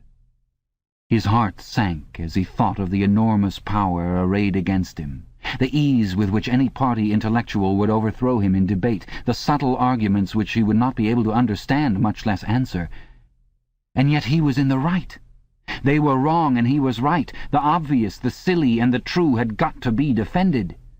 Truisms are true. Hold on to that. The solid world exists. Its laws do not change. Stones are hard, water is wet, objects unsupported fall toward the earth's center. With the feeling that he was speaking to O'Brien, and also that he was setting forth an important axiom, he wrote, "Freedom is the freedom to say that 2 + 2 make 4. If that is granted, all else follows." Chapter 8. From somewhere at the bottom of a passage the smell of roasting coffee, real coffee, not Victory coffee, came floating out into the street. Winston paused involuntarily. For perhaps 2 seconds he was back in the half-forgotten world of his childhood. Then a door banged, seeming to cut off the smell as abruptly as though it had been a sound. He had walked several kilometers over pavements, and his varicose also was throbbing. This was the second time in 3 weeks that he had missed an evening at the community centre, a rash act, since you could be certain that the number of your attendances at the centre were carefully checked. In principle, a party member had no spare time, and was never alone except in bed. It was assumed that when he was not working, eating, or sleeping, he would be taking part in some kind of communal recreations. To do anything that suggested a taste for solitude, even to go for a walk by yourself, was always slightly dangerous. There was a word for it in Newspeak. Own life, it was called, meaning individualism and eccentricity. But this evening, as he came out of the ministry, the balminess of the April air had tempted him. The sky was a warmer blue than he had seen in that year. And suddenly the long, noisy evening at the centre, the boring, exhausting games, the lectures, the creaking camaraderie oiled by gin had seemed intolerable. On impulse he had turned away from the bus-stop and wandered off into the labyrinth of London, first south, then east, then north again, losing himself along unknown streets and hardly bothering in which direction he was going. "If there is hope," he had written in the diary, "it lies in the proles." The words kept coming back to him, statement of a mystical truth and a palpable absurdity. He was somewhere in the vague, brown-coloured slums to the north and east of what had once been St. Pancras Station. He was walking up a cobbled street of little two-storey houses with battered doorways which gave straight onto the pavement and which were somehow curiously suggestive of rat-holes. There were puddles of filthy water here and there among the cobbles. In and out of the dark doorways and down narrow alleyways that branched off on either side, people swarmed in astonishing numbers, girls in full bloom with crudely lipsticked mouths, and youths who chased the girls, and swollen, waddling women who showed you what the girls would be like in 10 years' time, and old, bent creatures shuffling along on splayed feet, and ragged, barefooted children who played in puddles and then scattered at angry yells from their mothers. Perhaps a quarter of the windows in the street were broken and boarded up. Most of the people paid no attention to Winston. A few eyed him with a sort of guarded curiosity. Two monstrous women with brick-red forearms folded across their aprons were talking outside a doorway. Winston caught scraps of conversation as he approached. "Yes," I says to her, "that's all very well," I says, "but if you'd been in my place you'd have done the same as what I done. It's easy to criticize," I says, "but you ain't got the same problems as what I got." "Ah," says the other, "that's just it. That's just where it is." The strident voices stopped abruptly. The women studied him in hostile silence as he went past. But it was not hostility, exactly. Merely a kind of wariness, a momentary stiffening, as at the passing of some unfamiliar animal. The blue overalls of the party could not be a common sight in a street like this. Indeed, it was unwise to be seen in such places, unless you had definite business there. The patrols might stop you if you happened to run into them. "May I see your papers, comrade? What are you doing here? What time did you leave work? Is this your usual way home?" and so on and so forth. Not that there was any rule against walking home by an unusual route, but it was enough to draw attention to you if the thought police heard about it. Suddenly the whole street was in commotion. There were yells of warning from all sides. People were shooting into the doorways like rabbits.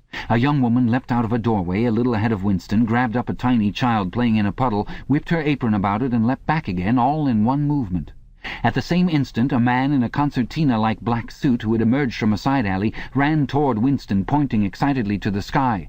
"Steamer!" he yelled. "Look out, governor! Bang overhead! Lay down, quick!" Steamer was a nickname which for some reason the proles applied to rocket bombs. Winston promptly flung himself on his face.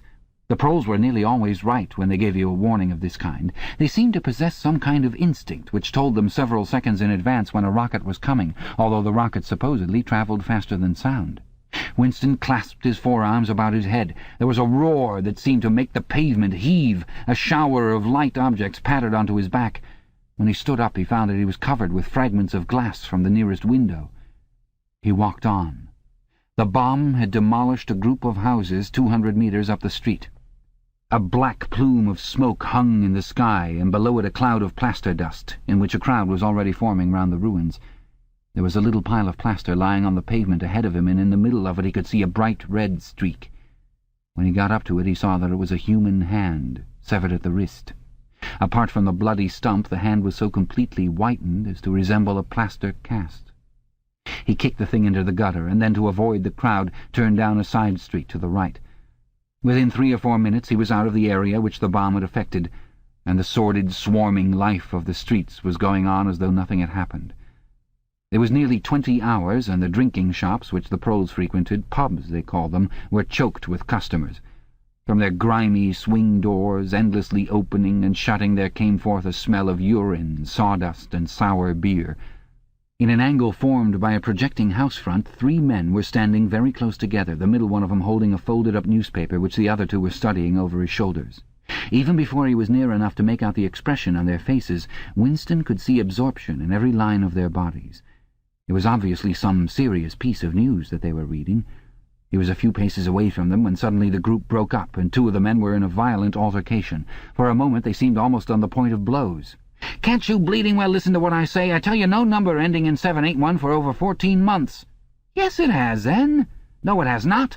Back home I got the whole lot of 'em for over 2 years wrote down on a piece of paper. I takes 'em down, regular as the clock, and I tell you no number ending in 7. Yes, a 7 has won. I could pretty near tell you the bleeding number, 407 it ended in. It were in February, 2nd week in February. February, your grandmother. I got it all down in black and white, and I tell you no number—" "Oh, pack it in," said the 3rd man. They were talking about the lottery. Winston looked back when he had gone 30 meters. They were still arguing with vivid, passionate faces. The lottery, with its weekly payout of enormous prizes, was the one public event to which the proles paid serious attention. It was probable that there were some millions of proles for whom the lottery was the principal, if not the only reason for remaining alive.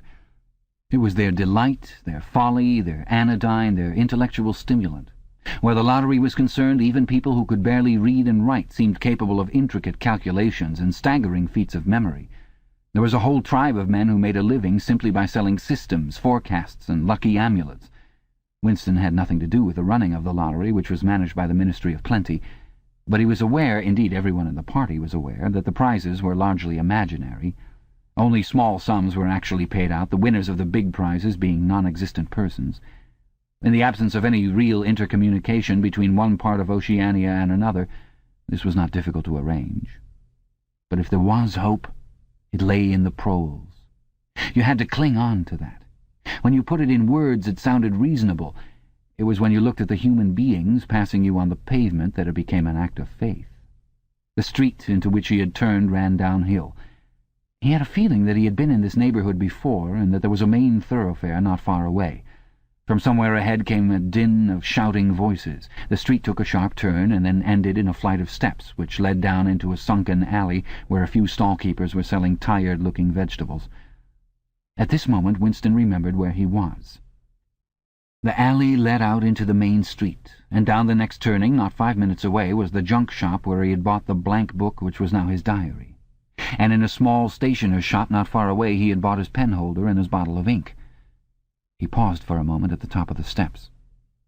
On the opposite side of the alley there was a dingy little pub, whose windows appeared to be frosted over, but in reality were merely coated with dust. A very old man, bent but active, with white moustaches that bristled forward like those of a prawn, pushed open the swing door and went in. As Winston stood watching, it occurred to him that the old man, who must be 80 at the least, had already been middle-aged when the revolution happened. He and a few others like him were the last links that now existed with the vanished world of capitalism. In the party itself there were not many people left whose ideas had been formed before the revolution. The older generation had mostly been wiped out in the great purges of the 50s and 60s, and the few who survived had long ago been terrified into complete intellectual surrender. If there was anyone alive who could give you a truthful account of conditions in the early part of the century, it could only be a prole. Suddenly the passage from the history book that he had copied into his diary came back into Winston's mind, and a lunatic impulse took hold of him. He would go into the pub. He would scrape acquaintance with that old man and question him. He would say to him, "Tell me about your life when you were a boy. What was it like in those days? Were things better than they are now, or were they worse?" Hurriedly, lest he should have time to become frightened, he descended the steps and crossed the narrow street. It was madness, of course. As usual, there was no definite rule against talking to proles and frequenting their pubs, but it was far too unusual an action to pass unnoticed. If the patrols appeared, he might plead an attack of faintness, but it was not likely that they would believe him. He pushed open the door, and a hideous, cheesy smell of sour beer hit him in the face. As he entered, the din of voices dropped to about half its volume. Behind his back he could feel everyone eyeing his blue overalls. A game of darts, which was going on at the other end of the room, interrupted itself for perhaps as much as 30 seconds. The old man whom he had followed was standing at the bar, having some kind of altercation with the barman, a large, stout, hook-nosed young man with enormous forearms. A knot of others standing round with glasses in their hands were watching the scene. "I asked you civil enough, didn't I?" said the old man, straightening his shoulders pugnaciously. "You telling me you ain't got a pint mug in the old bleeding boozer?" "And what in hell's name is a pint?" said the barman, leaning forward with the tips of his fingers on the counter. "Look at him! Calls himself a barman and don't know what a pint is. Why, a pint's the half of a quart, and there's 4 quarts to the gallon. Have to teach you the ABC next?" "Never heard of him," said the barman shortly. "Litre and half-litre, that's all we serve. There's the glasses on the shelf in front of you." "I'd like a pint," persisted the old man. "You could have drawed me off a pint easy enough. We didn't have these bleeding litres when I was a young man." "When you were a young man, we were all living in the tree-tops," said the barman with a glance at the other customers. There was a shout of laughter, and the uneasiness caused by Winston's entry seemed to disappear. The old man's white, stubbled face had flushed pink. He was turned away, muttering to himself, and bumped into Winston. Winston caught him gently by the arm. "May I offer you a drink?" he said. "You're a gent," said the other, straightening his shoulders again. He appeared not to have noticed Winston's blue overalls. "Pint," he added aggressively to the barman. "Pint or wallop." The barman swished 2 half-litres of dark brown beer into thick glasses which he had rinsed in a bucket under the counter. Beer was the only drink you could get in prole pubs. The proles were not supposed to drink gin, though in practice they could get hold of it easily enough. The game of darts was in full swing again, and the knot of men at the bar had begun talking about lottery tickets. Winston's presence was forgotten for a moment. There was a deal table under the window where he and the old man could talk without fear of being overheard. It was horribly dangerous. But at any rate there was no telescreen in the room, a point he had made sure of as soon as he came in. "He could have drawed me off a pint," grumbled the old man as he settled down behind his glass. "A half-litre ain't enough. It don't satisfy, and a whole litre's too much. It starts my bladder running, let alone the price." "You must have seen great changes since you were a young man," said Winston tentatively. The old man's pale blue eyes moved from the darts board to the bar, and from the bar to the door of the gents, as though it were in the bar-room that he expected the changes to have occurred. "The beer was better," he said finally, "and cheaper. When I was a young man, mild beer, wallop, we used to call it, was 4pence a pint. That was before the war, of course." "Which war was that?" said Winston. "It's all wars," said the old man vaguely. He took up his glass and his shoulders straightened again. "Here's wishing you the very best of health." In his lean throat the sharp-pointed Adam's apple made a surprisingly rapid up-and-down movement, and the beer vanished. Winston went to the bar and came back with 2 more half-litres. The old man appeared to have forgotten his prejudice against drinking a full litre. "You are very much older than I am," said Winston. "You must have been a grown man before I was born. You can remember what it was like in the old days, before the Revolution. People of my age don't really know anything about those times. We can only read about them in books, and what it says in the books may not be true. I should like your opinion on that. The history books say that life before the Revolution was completely different from what it is now. There was the most terrible oppression, injustice, poverty, worse than anything we can imagine. Here in London the great mass of the people never had enough to eat from birth to death. Half of them hadn't even boots on their feet. They worked 12 hours a day, they left school at 9, they slept 10 in a room, and at the same time there were only a very few people, only a few thousands, the capitalists they were called, who were rich and powerful. They owned everything that there was to own. They lived in great gorgeous houses with 30 servants. They rode about in motor cars and 4-horse carriages. They drank champagne. They wore top hats. The old man brightened suddenly. "Top hats," he said. "Funny you should mention 'em. The same thing come into my head only yesterday. I don't know why, I was just thinking I ain't seen a top hat in years. Gone right out, they have. The last time I worn one was at my sister-in-law's funeral. And that was... well, I couldn't give you the date, but it must have been 50 years ago. Of course, it was only hired for the occasion, you understand." It isn't very important about the top hats," said Winston patiently. "The point is, these capitalists, they and a few lawyers and priests and so forth who lived on them, were the lords of the earth. Everything existed for their benefit. You, the ordinary people, the workers, were their slaves. They could do what they liked with you. They could ship you off to Canada like cattle. They could sleep with your daughters if they chose.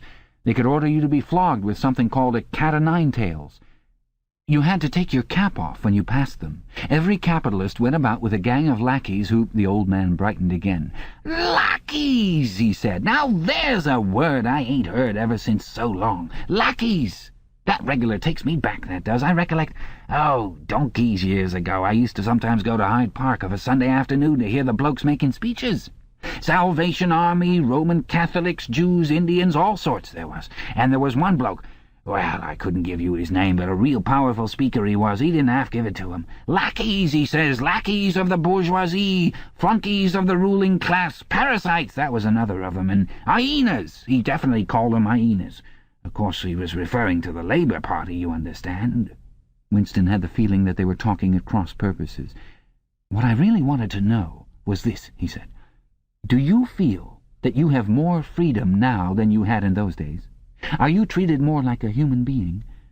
In the old days, the rich people, the people at the top—" "The House of Lords," put in the old man reminiscently. "The House of Lords, if you like. What I'm asking is, were these people able to treat you as an inferior simply because they were rich and you were poor? Is it a fact, for instance, that you had to call them sir and take off your cap when you passed them?" The old man appeared to think deeply. He drank off about a quarter of his beer before answering. "Yes," he said. "They liked you to touch your cap to 'em. It showed respect, like. I didn't agree with it myself, but I done it often enough. Had to, as you might say." "And was it usual— I'm only quoting what I've read in history books— was it usual for these people and their servants to push you off the pavement into the gutter?" "One of 'em pushed me once," said the old man. "I recollect it as if it were yesterday. It was boat race night. Terrible rowdy they used to get on boat race night. And I bumps into a young bloke on Shaftesbury Avenue. Quite the gent he was, dress shirt, top hat, black overcoat. He was kind of zigzagging across the pavement, and I bumps into him accidental-like. He says, 'Why can't you look where you're going?' he says. I says, 'D'you think you bocked the bleeding pavement?' He says, 'I'd twist your bloody head off if you get fresh with me.' I says, 'You're drunk. I'll give you in charge in half a minute,' I says. And if you'll believe me, he puts his hand on my chest and gives me a shove as pretty near sent me under the wheels of a bus. Well, I was young in them days, and I was going to have fetched him one, only—" A sense of helplessness took hold of Winston. The old man's memory was nothing but a rubbish heap of details. One could question him all day without getting any real information. The party histories might still be true after a fashion. They might even be completely true. He made a last attempt. "Perhaps I have not made myself clear," he said. "What I'm trying to say is this. You have been alive a very long time. You lived half your life before the Revolution. In 1925, for instance, you were already grown up. Would you say, from what you can remember, that life in 1925 was better than it is now, or worse? If you could choose, would you prefer to live then or now?" The old man looked meditatively at the darts board. He finished up his beer more slowly than before.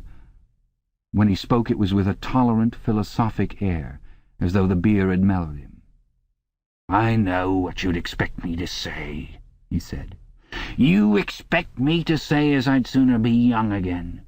Most people'd say they'd sooner be young if you asked 'em. You got your health and strength when you're young. When you get to my time of life, you ain't never well. I suffer something wicked from my feet, and my bladder's just terrible. 6 and 7 times a night it has me out of bed. On the other hand, there's great advantages in being an old man. You ain't got the same worries. No truck with women, and that's a great thing.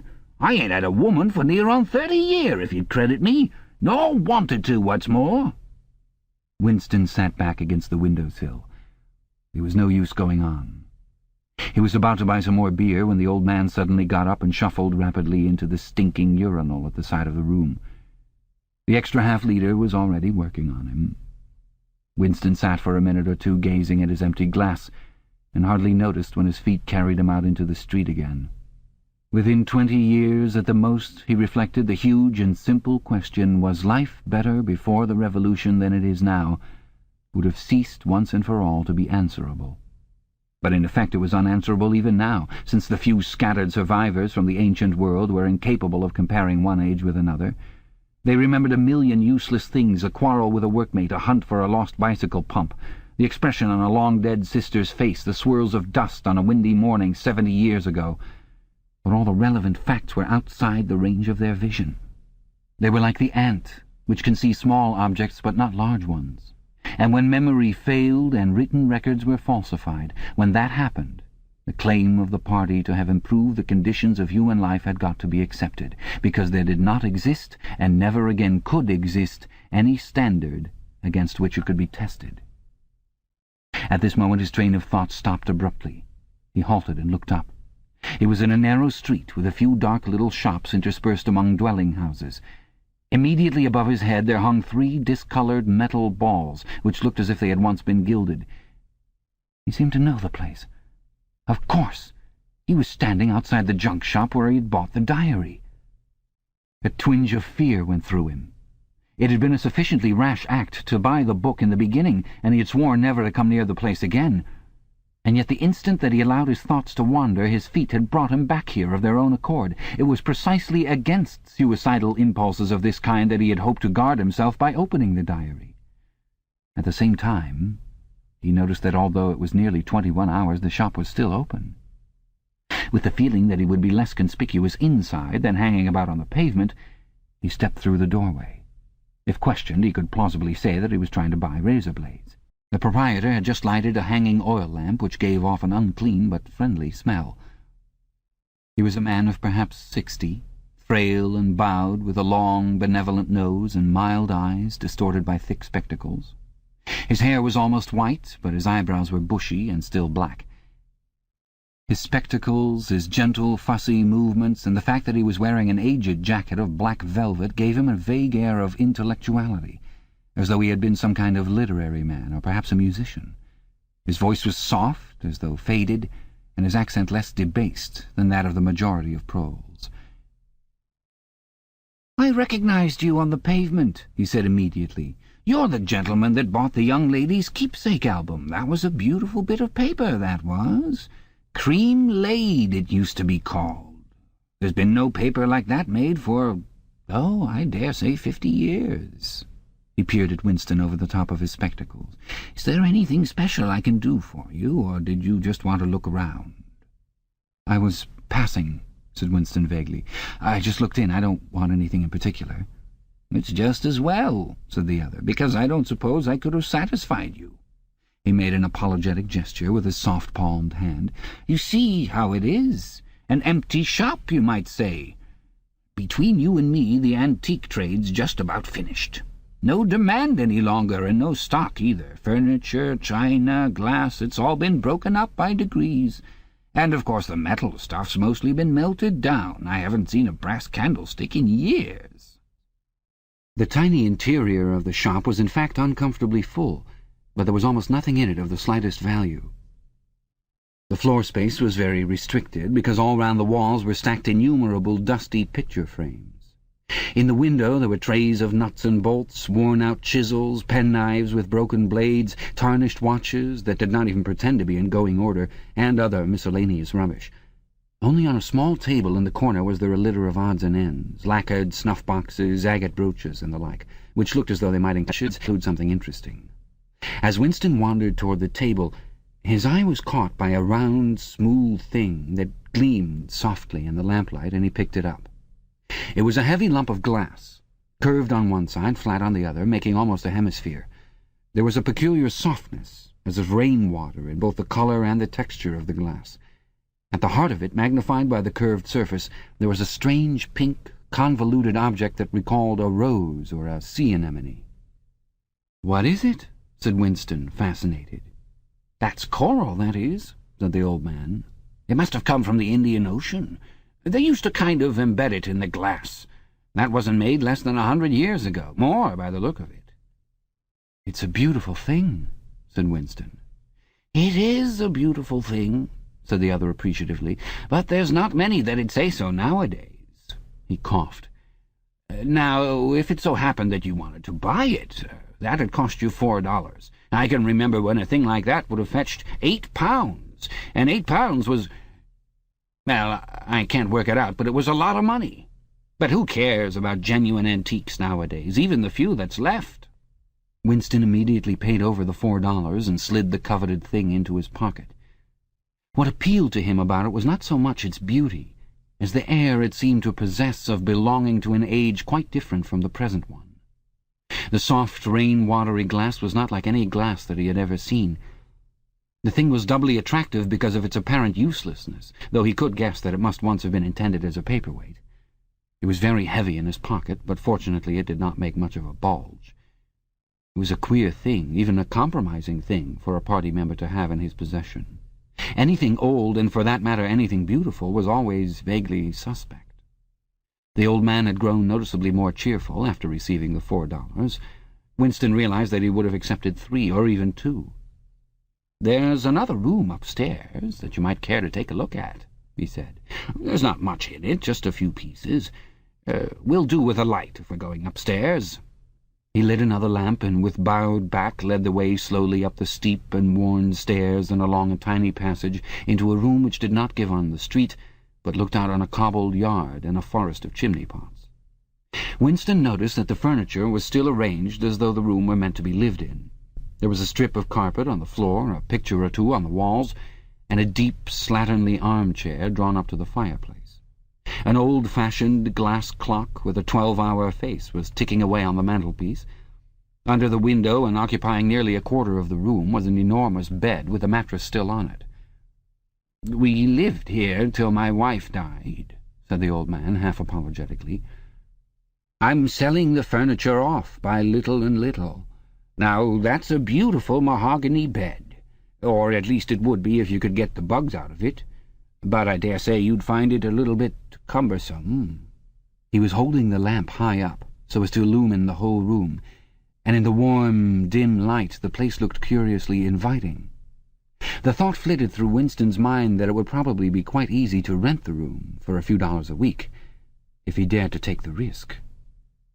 It was a wild, impossible notion, to be abandoned as soon as thought of, but the room had awakened in him a sort of nostalgia, a sort of ancestral memory.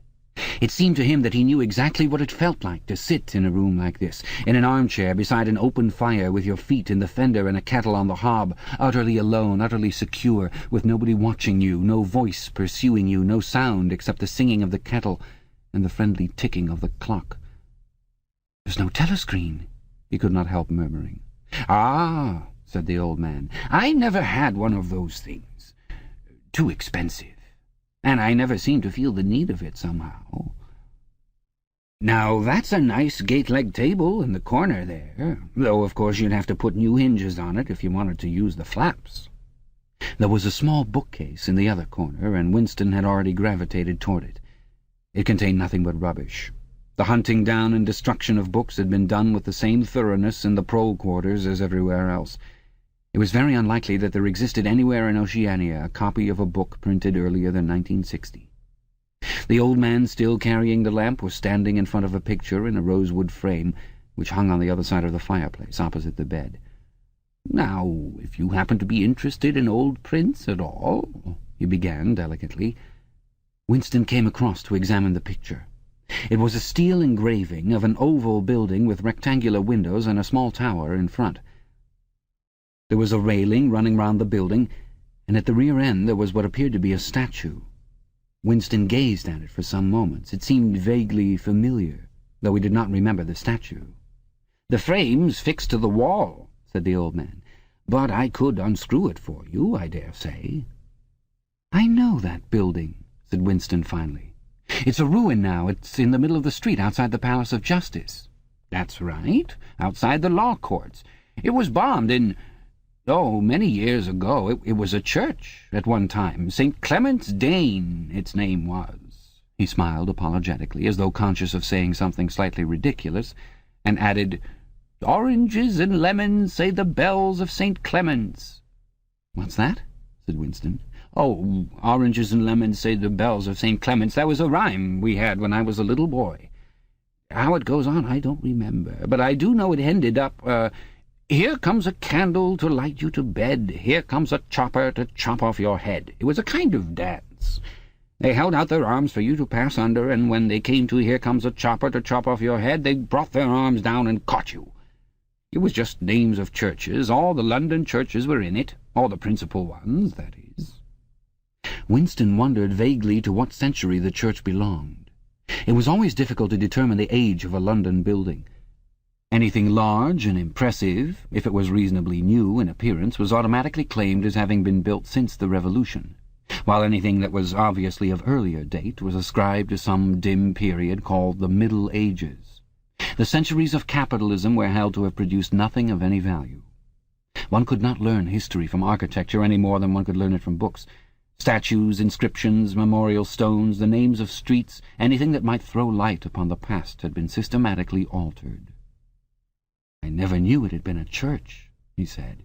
"There's a lot of them left, really," said the old man, "though they've been put to other uses. Now, how did that rhyme go?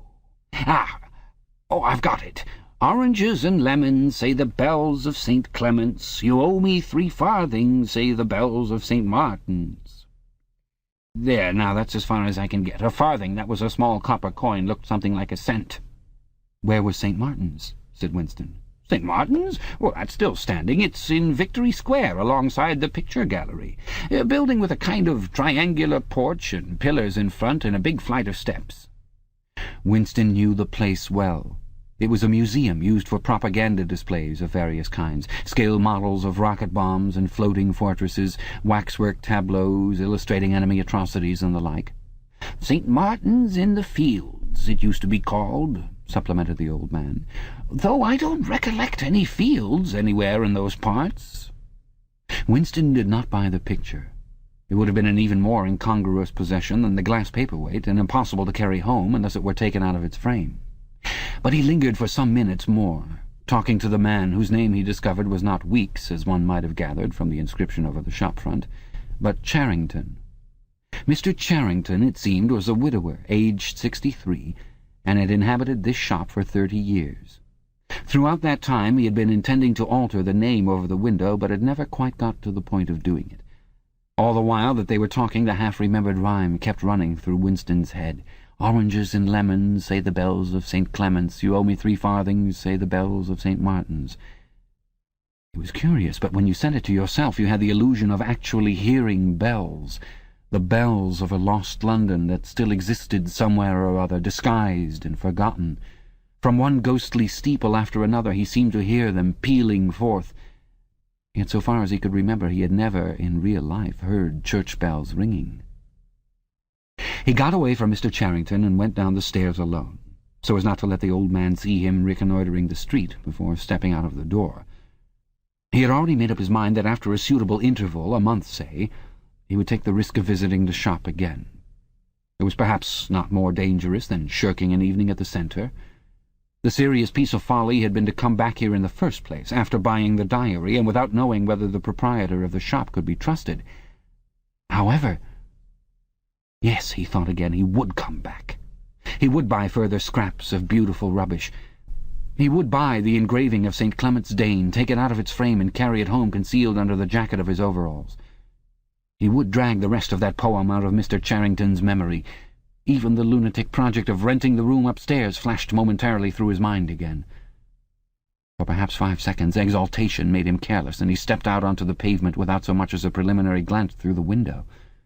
He had even started humming to an improvised tune. "Oranges and lemons, say the bells of St. Clement's. You owe me 3 farthings, say the—" Suddenly his heart seemed to turn to ice and his bowels to water. A figure in blue overalls was coming down the pavement, not 10 meters away. It was the girl from the fiction department, the girl with dark hair. The light was failing, but there was no difficulty in recognizing her. She looked him straight in the face, then walked quickly on as though she had not seen him. For a few seconds Winston was too paralyzed to move. Then he turned to the right and walked heavily away, not noticing for the moment that he was going in the wrong direction. At any rate, one question was settled. There was no doubting any longer that the girl was spying on him. She must have followed him here, because it was not credible that by pure chance she should have happened to be walking on the same evening up the same obscure back street, kilometers distant from any quarter where party members lived. It was too great a coincidence. Whether she was really an agent of the thought police or simply an amateur spy actuated by officiousness hardly mattered. It was enough that she was watching him. Probably she had seen him go into the pub as well. It was an effort to walk. The lump of glass in his pocket banged against his thigh at each step, and he was half-minded to take it out and throw it away. The worst thing was the pain in his belly. For a couple of minutes he had the feeling that he would die if he did not reach a lavatory soon. But there would be no public lavatories in a quarter like this. Then the spasm passed, leaving a dull ache behind. The street was a blind alley. Winston halted, stood for several seconds, wondering vaguely what to do, then turned round and began to retrace his steps. As he turned, it occurred to him that the girl had only passed him 3 minutes ago, and that by running he could probably catch up with her. He could keep on her track till they were in some quiet place, and then smash her skull in with a cobblestone. The piece of glass in his pocket would be heavy enough for the job. But he abandoned the idea immediately, because even the thought of making any physical effort was unbearable. He could not run, he could not strike a blow. Besides, she was young and lusty and would defend herself. He thought also of hurrying to the community centre and staying there till the place closed, so as to establish a partial alibi for the evening. But that too was impossible. A deadly lassitude had taken hold of him. All he wanted was to get home quickly and then sit down and be quiet. It was after 22 hours when he got back to the flat. The lights would be switched off at the main at 23:30. He went into the kitchen and swallowed nearly a teacupful of Victory gin.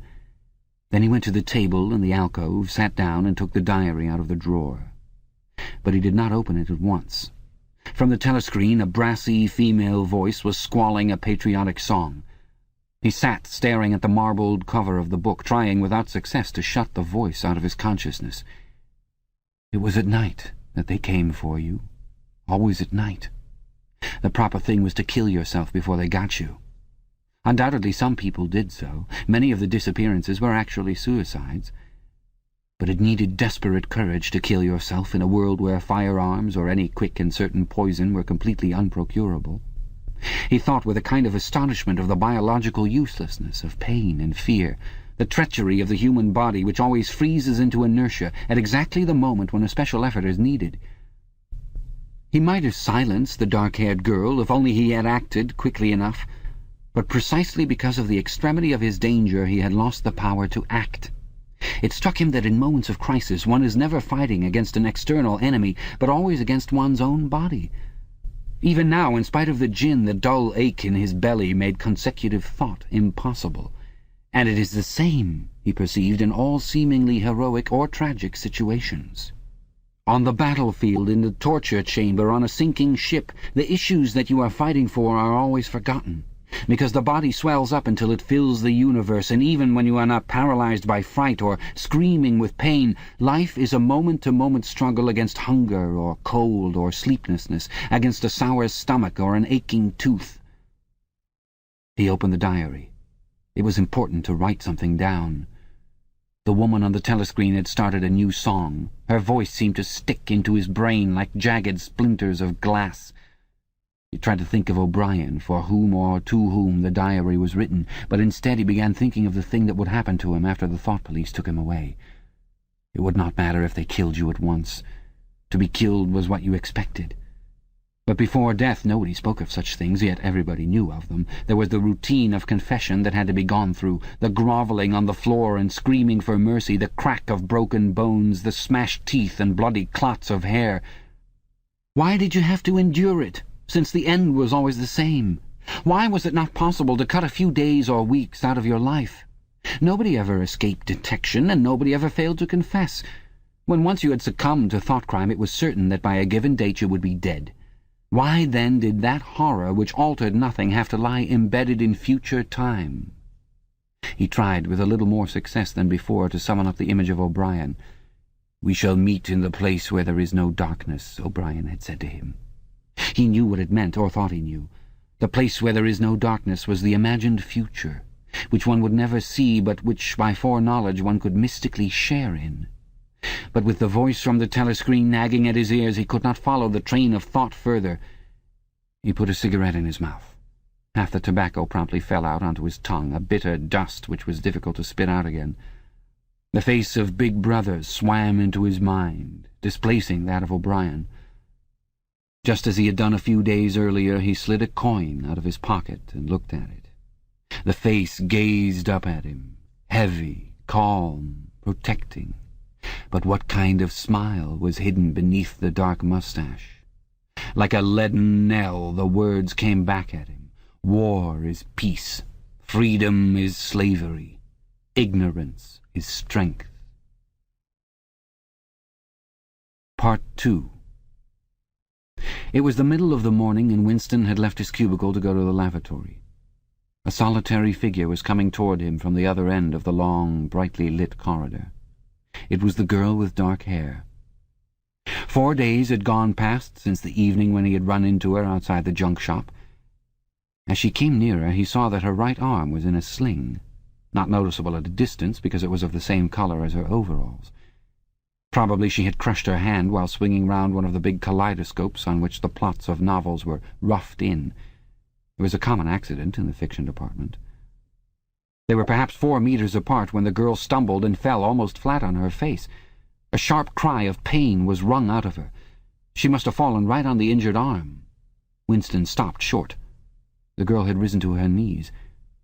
Her face had turned a milky yellow colour against which her mouth stood out redder than ever. Her eyes were fixed on his with an appealing expression that looked more like fear than pain.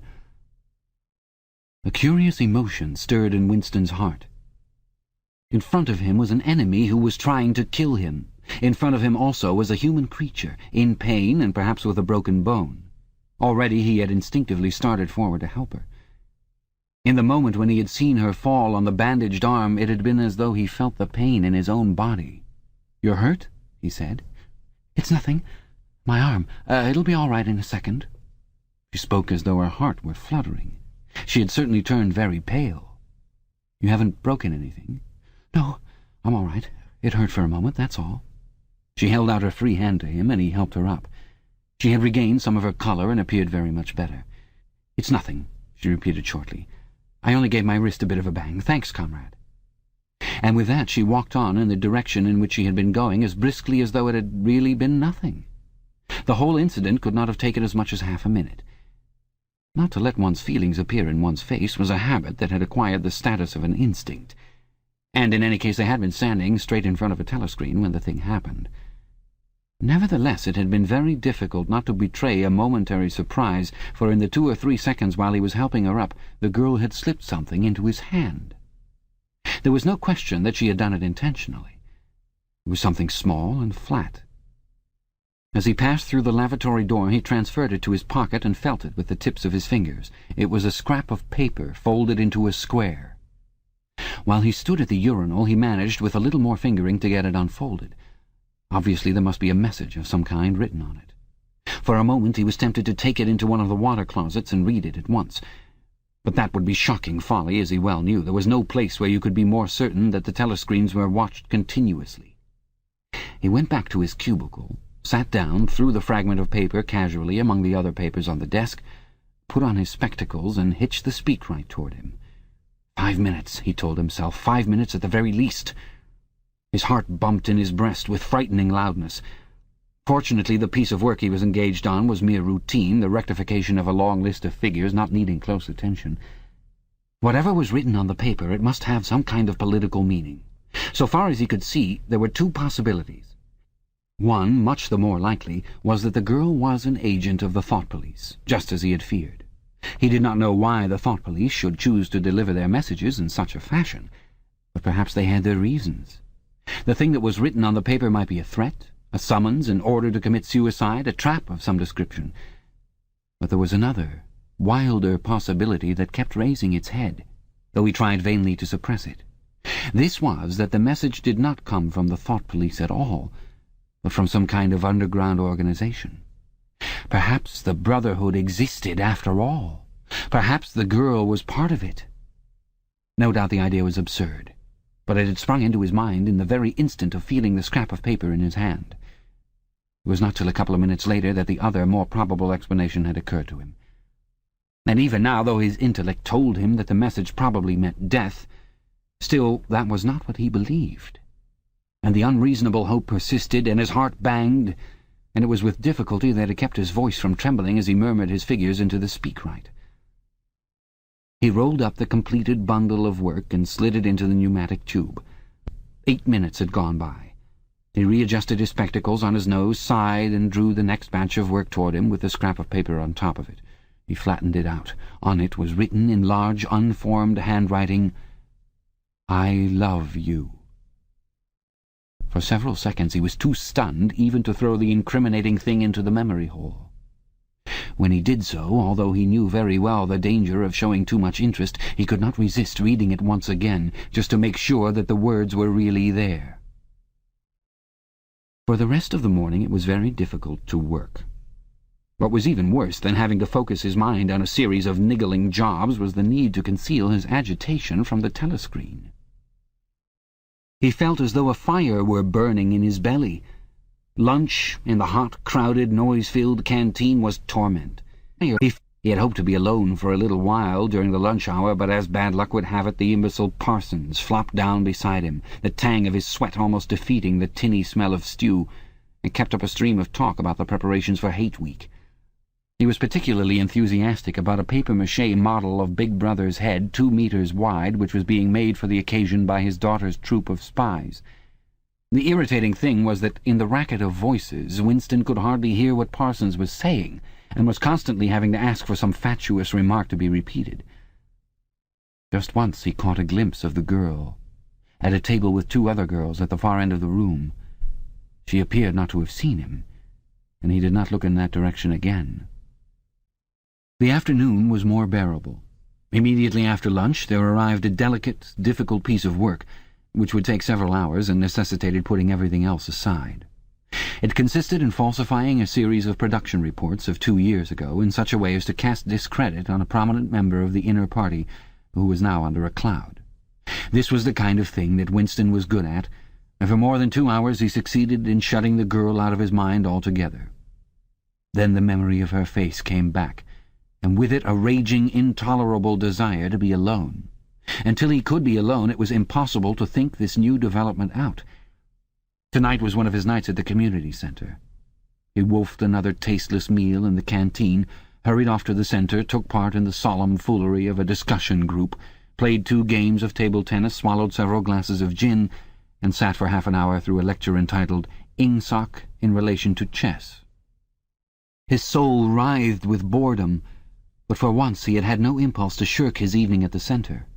At the sight of the words, "I love you," the desire to stay alive had welled up in him, and the taking of minor risks suddenly seemed stupid.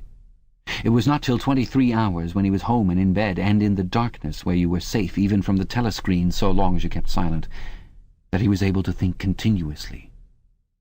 It was a physical problem that had to be solved: how to get in touch with the girl and arrange a meeting. He did not consider any longer the possibility that she might be laying some kind of trap for him. He knew that it was not so because of her unmistakable agitation when she handed him the note. Obviously she had been frightened out of her wits, as well she might be.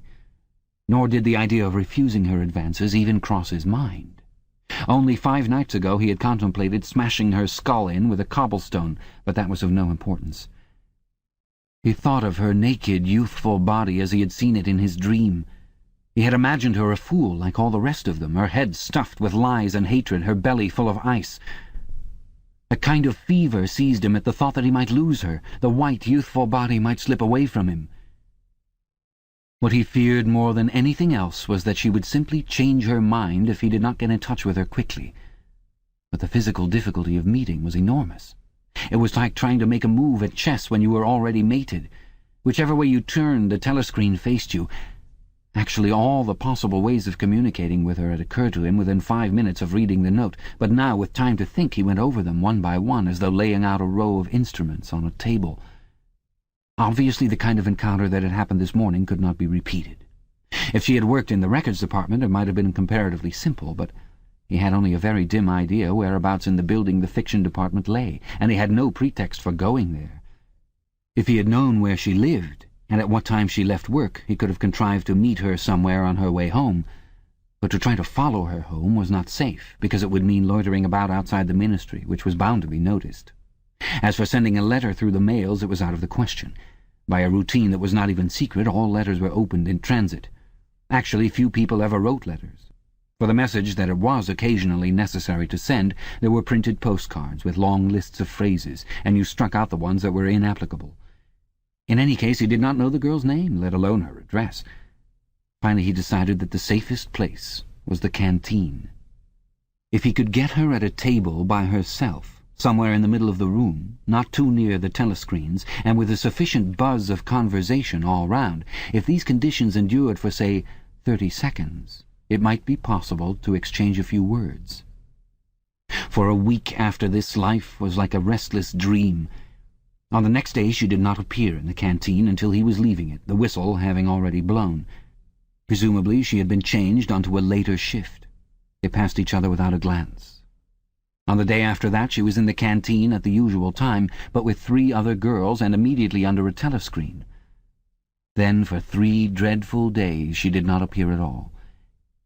His whole mind and body seemed to be afflicted with an unbearable sensitivity, a sort of transparency, which made every movement, every sound, every contact, every word that he had to speak or listen to an agony.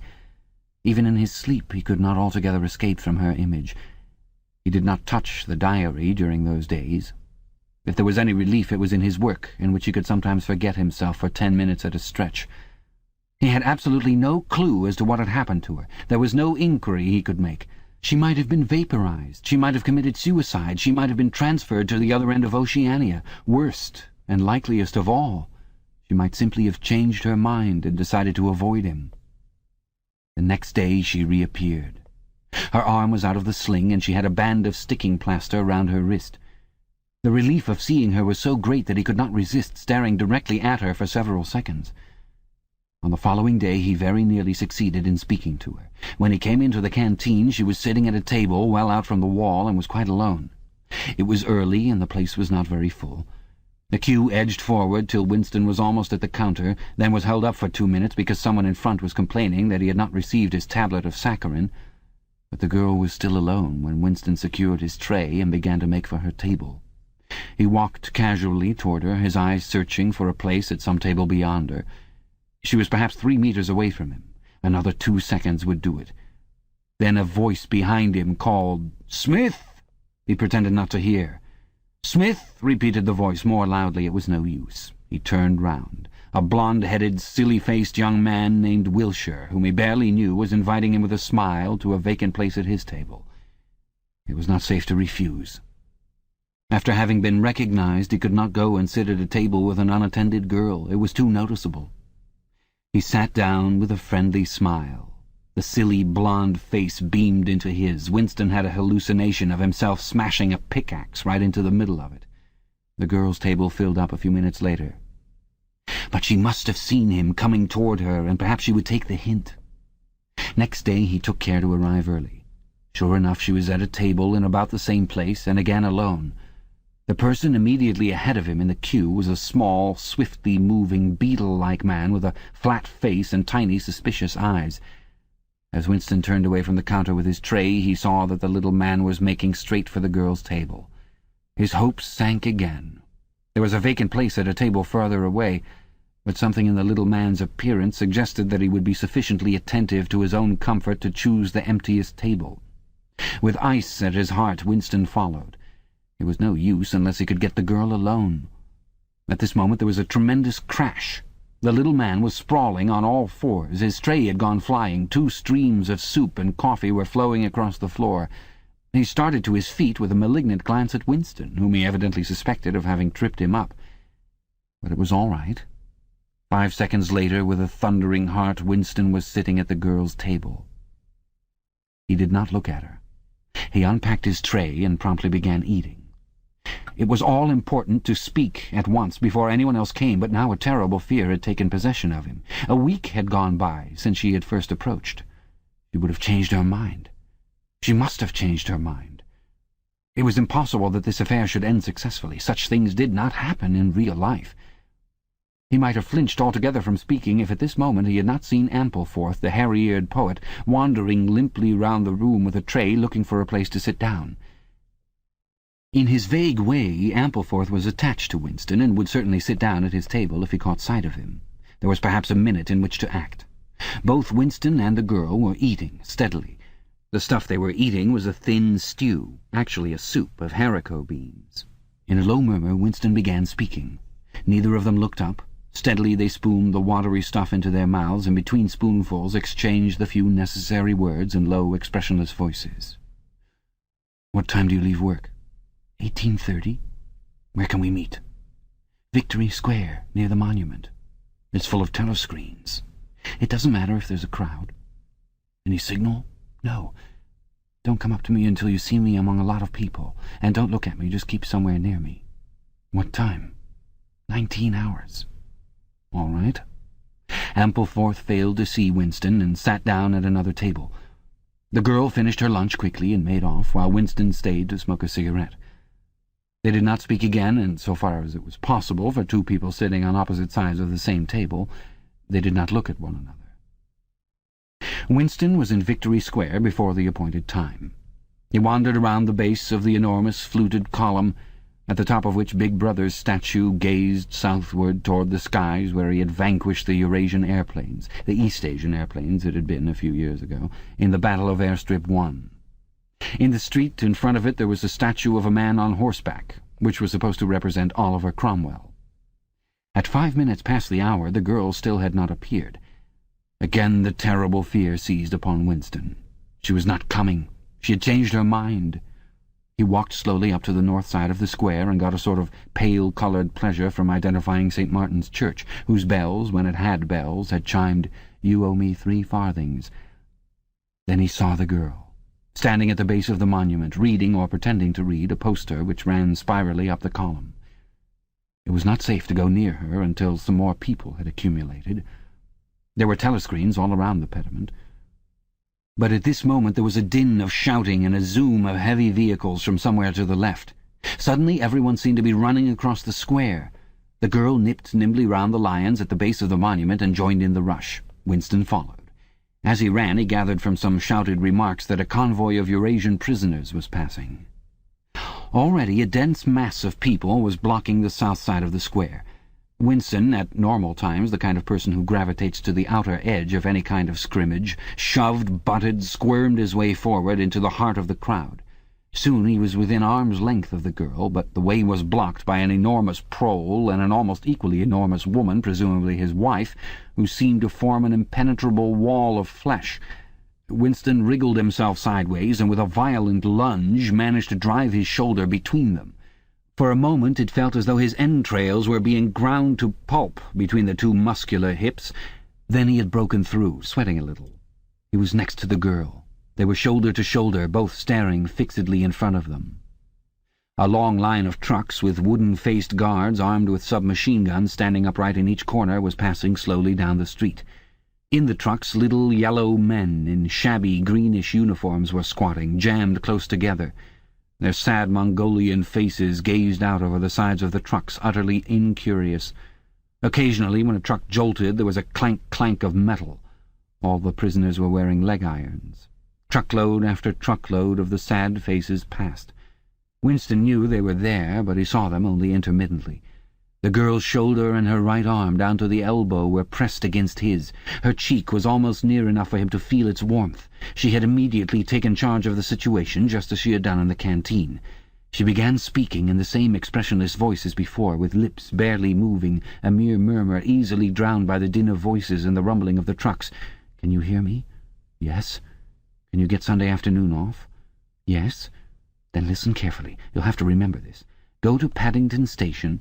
With a sort of military precision that astonished him, she outlined the route that he was to follow. A half-hour railway journey, turn left outside the station, 2 kilometres along the road, a gate with the top bar missing, a path across a field, a grass-grown lane, a track between bushes, a dead tree with moss on it. It was as though she had a map inside of her head. "Can you remember all that?" she murmured finally. "Yes." "You turn left, then right, then left again, and the gate's got no top bar." "Yes. What time?" "About 15. You may have to wait. I'll get there by another way. Are you sure you remember everything?" "Yes."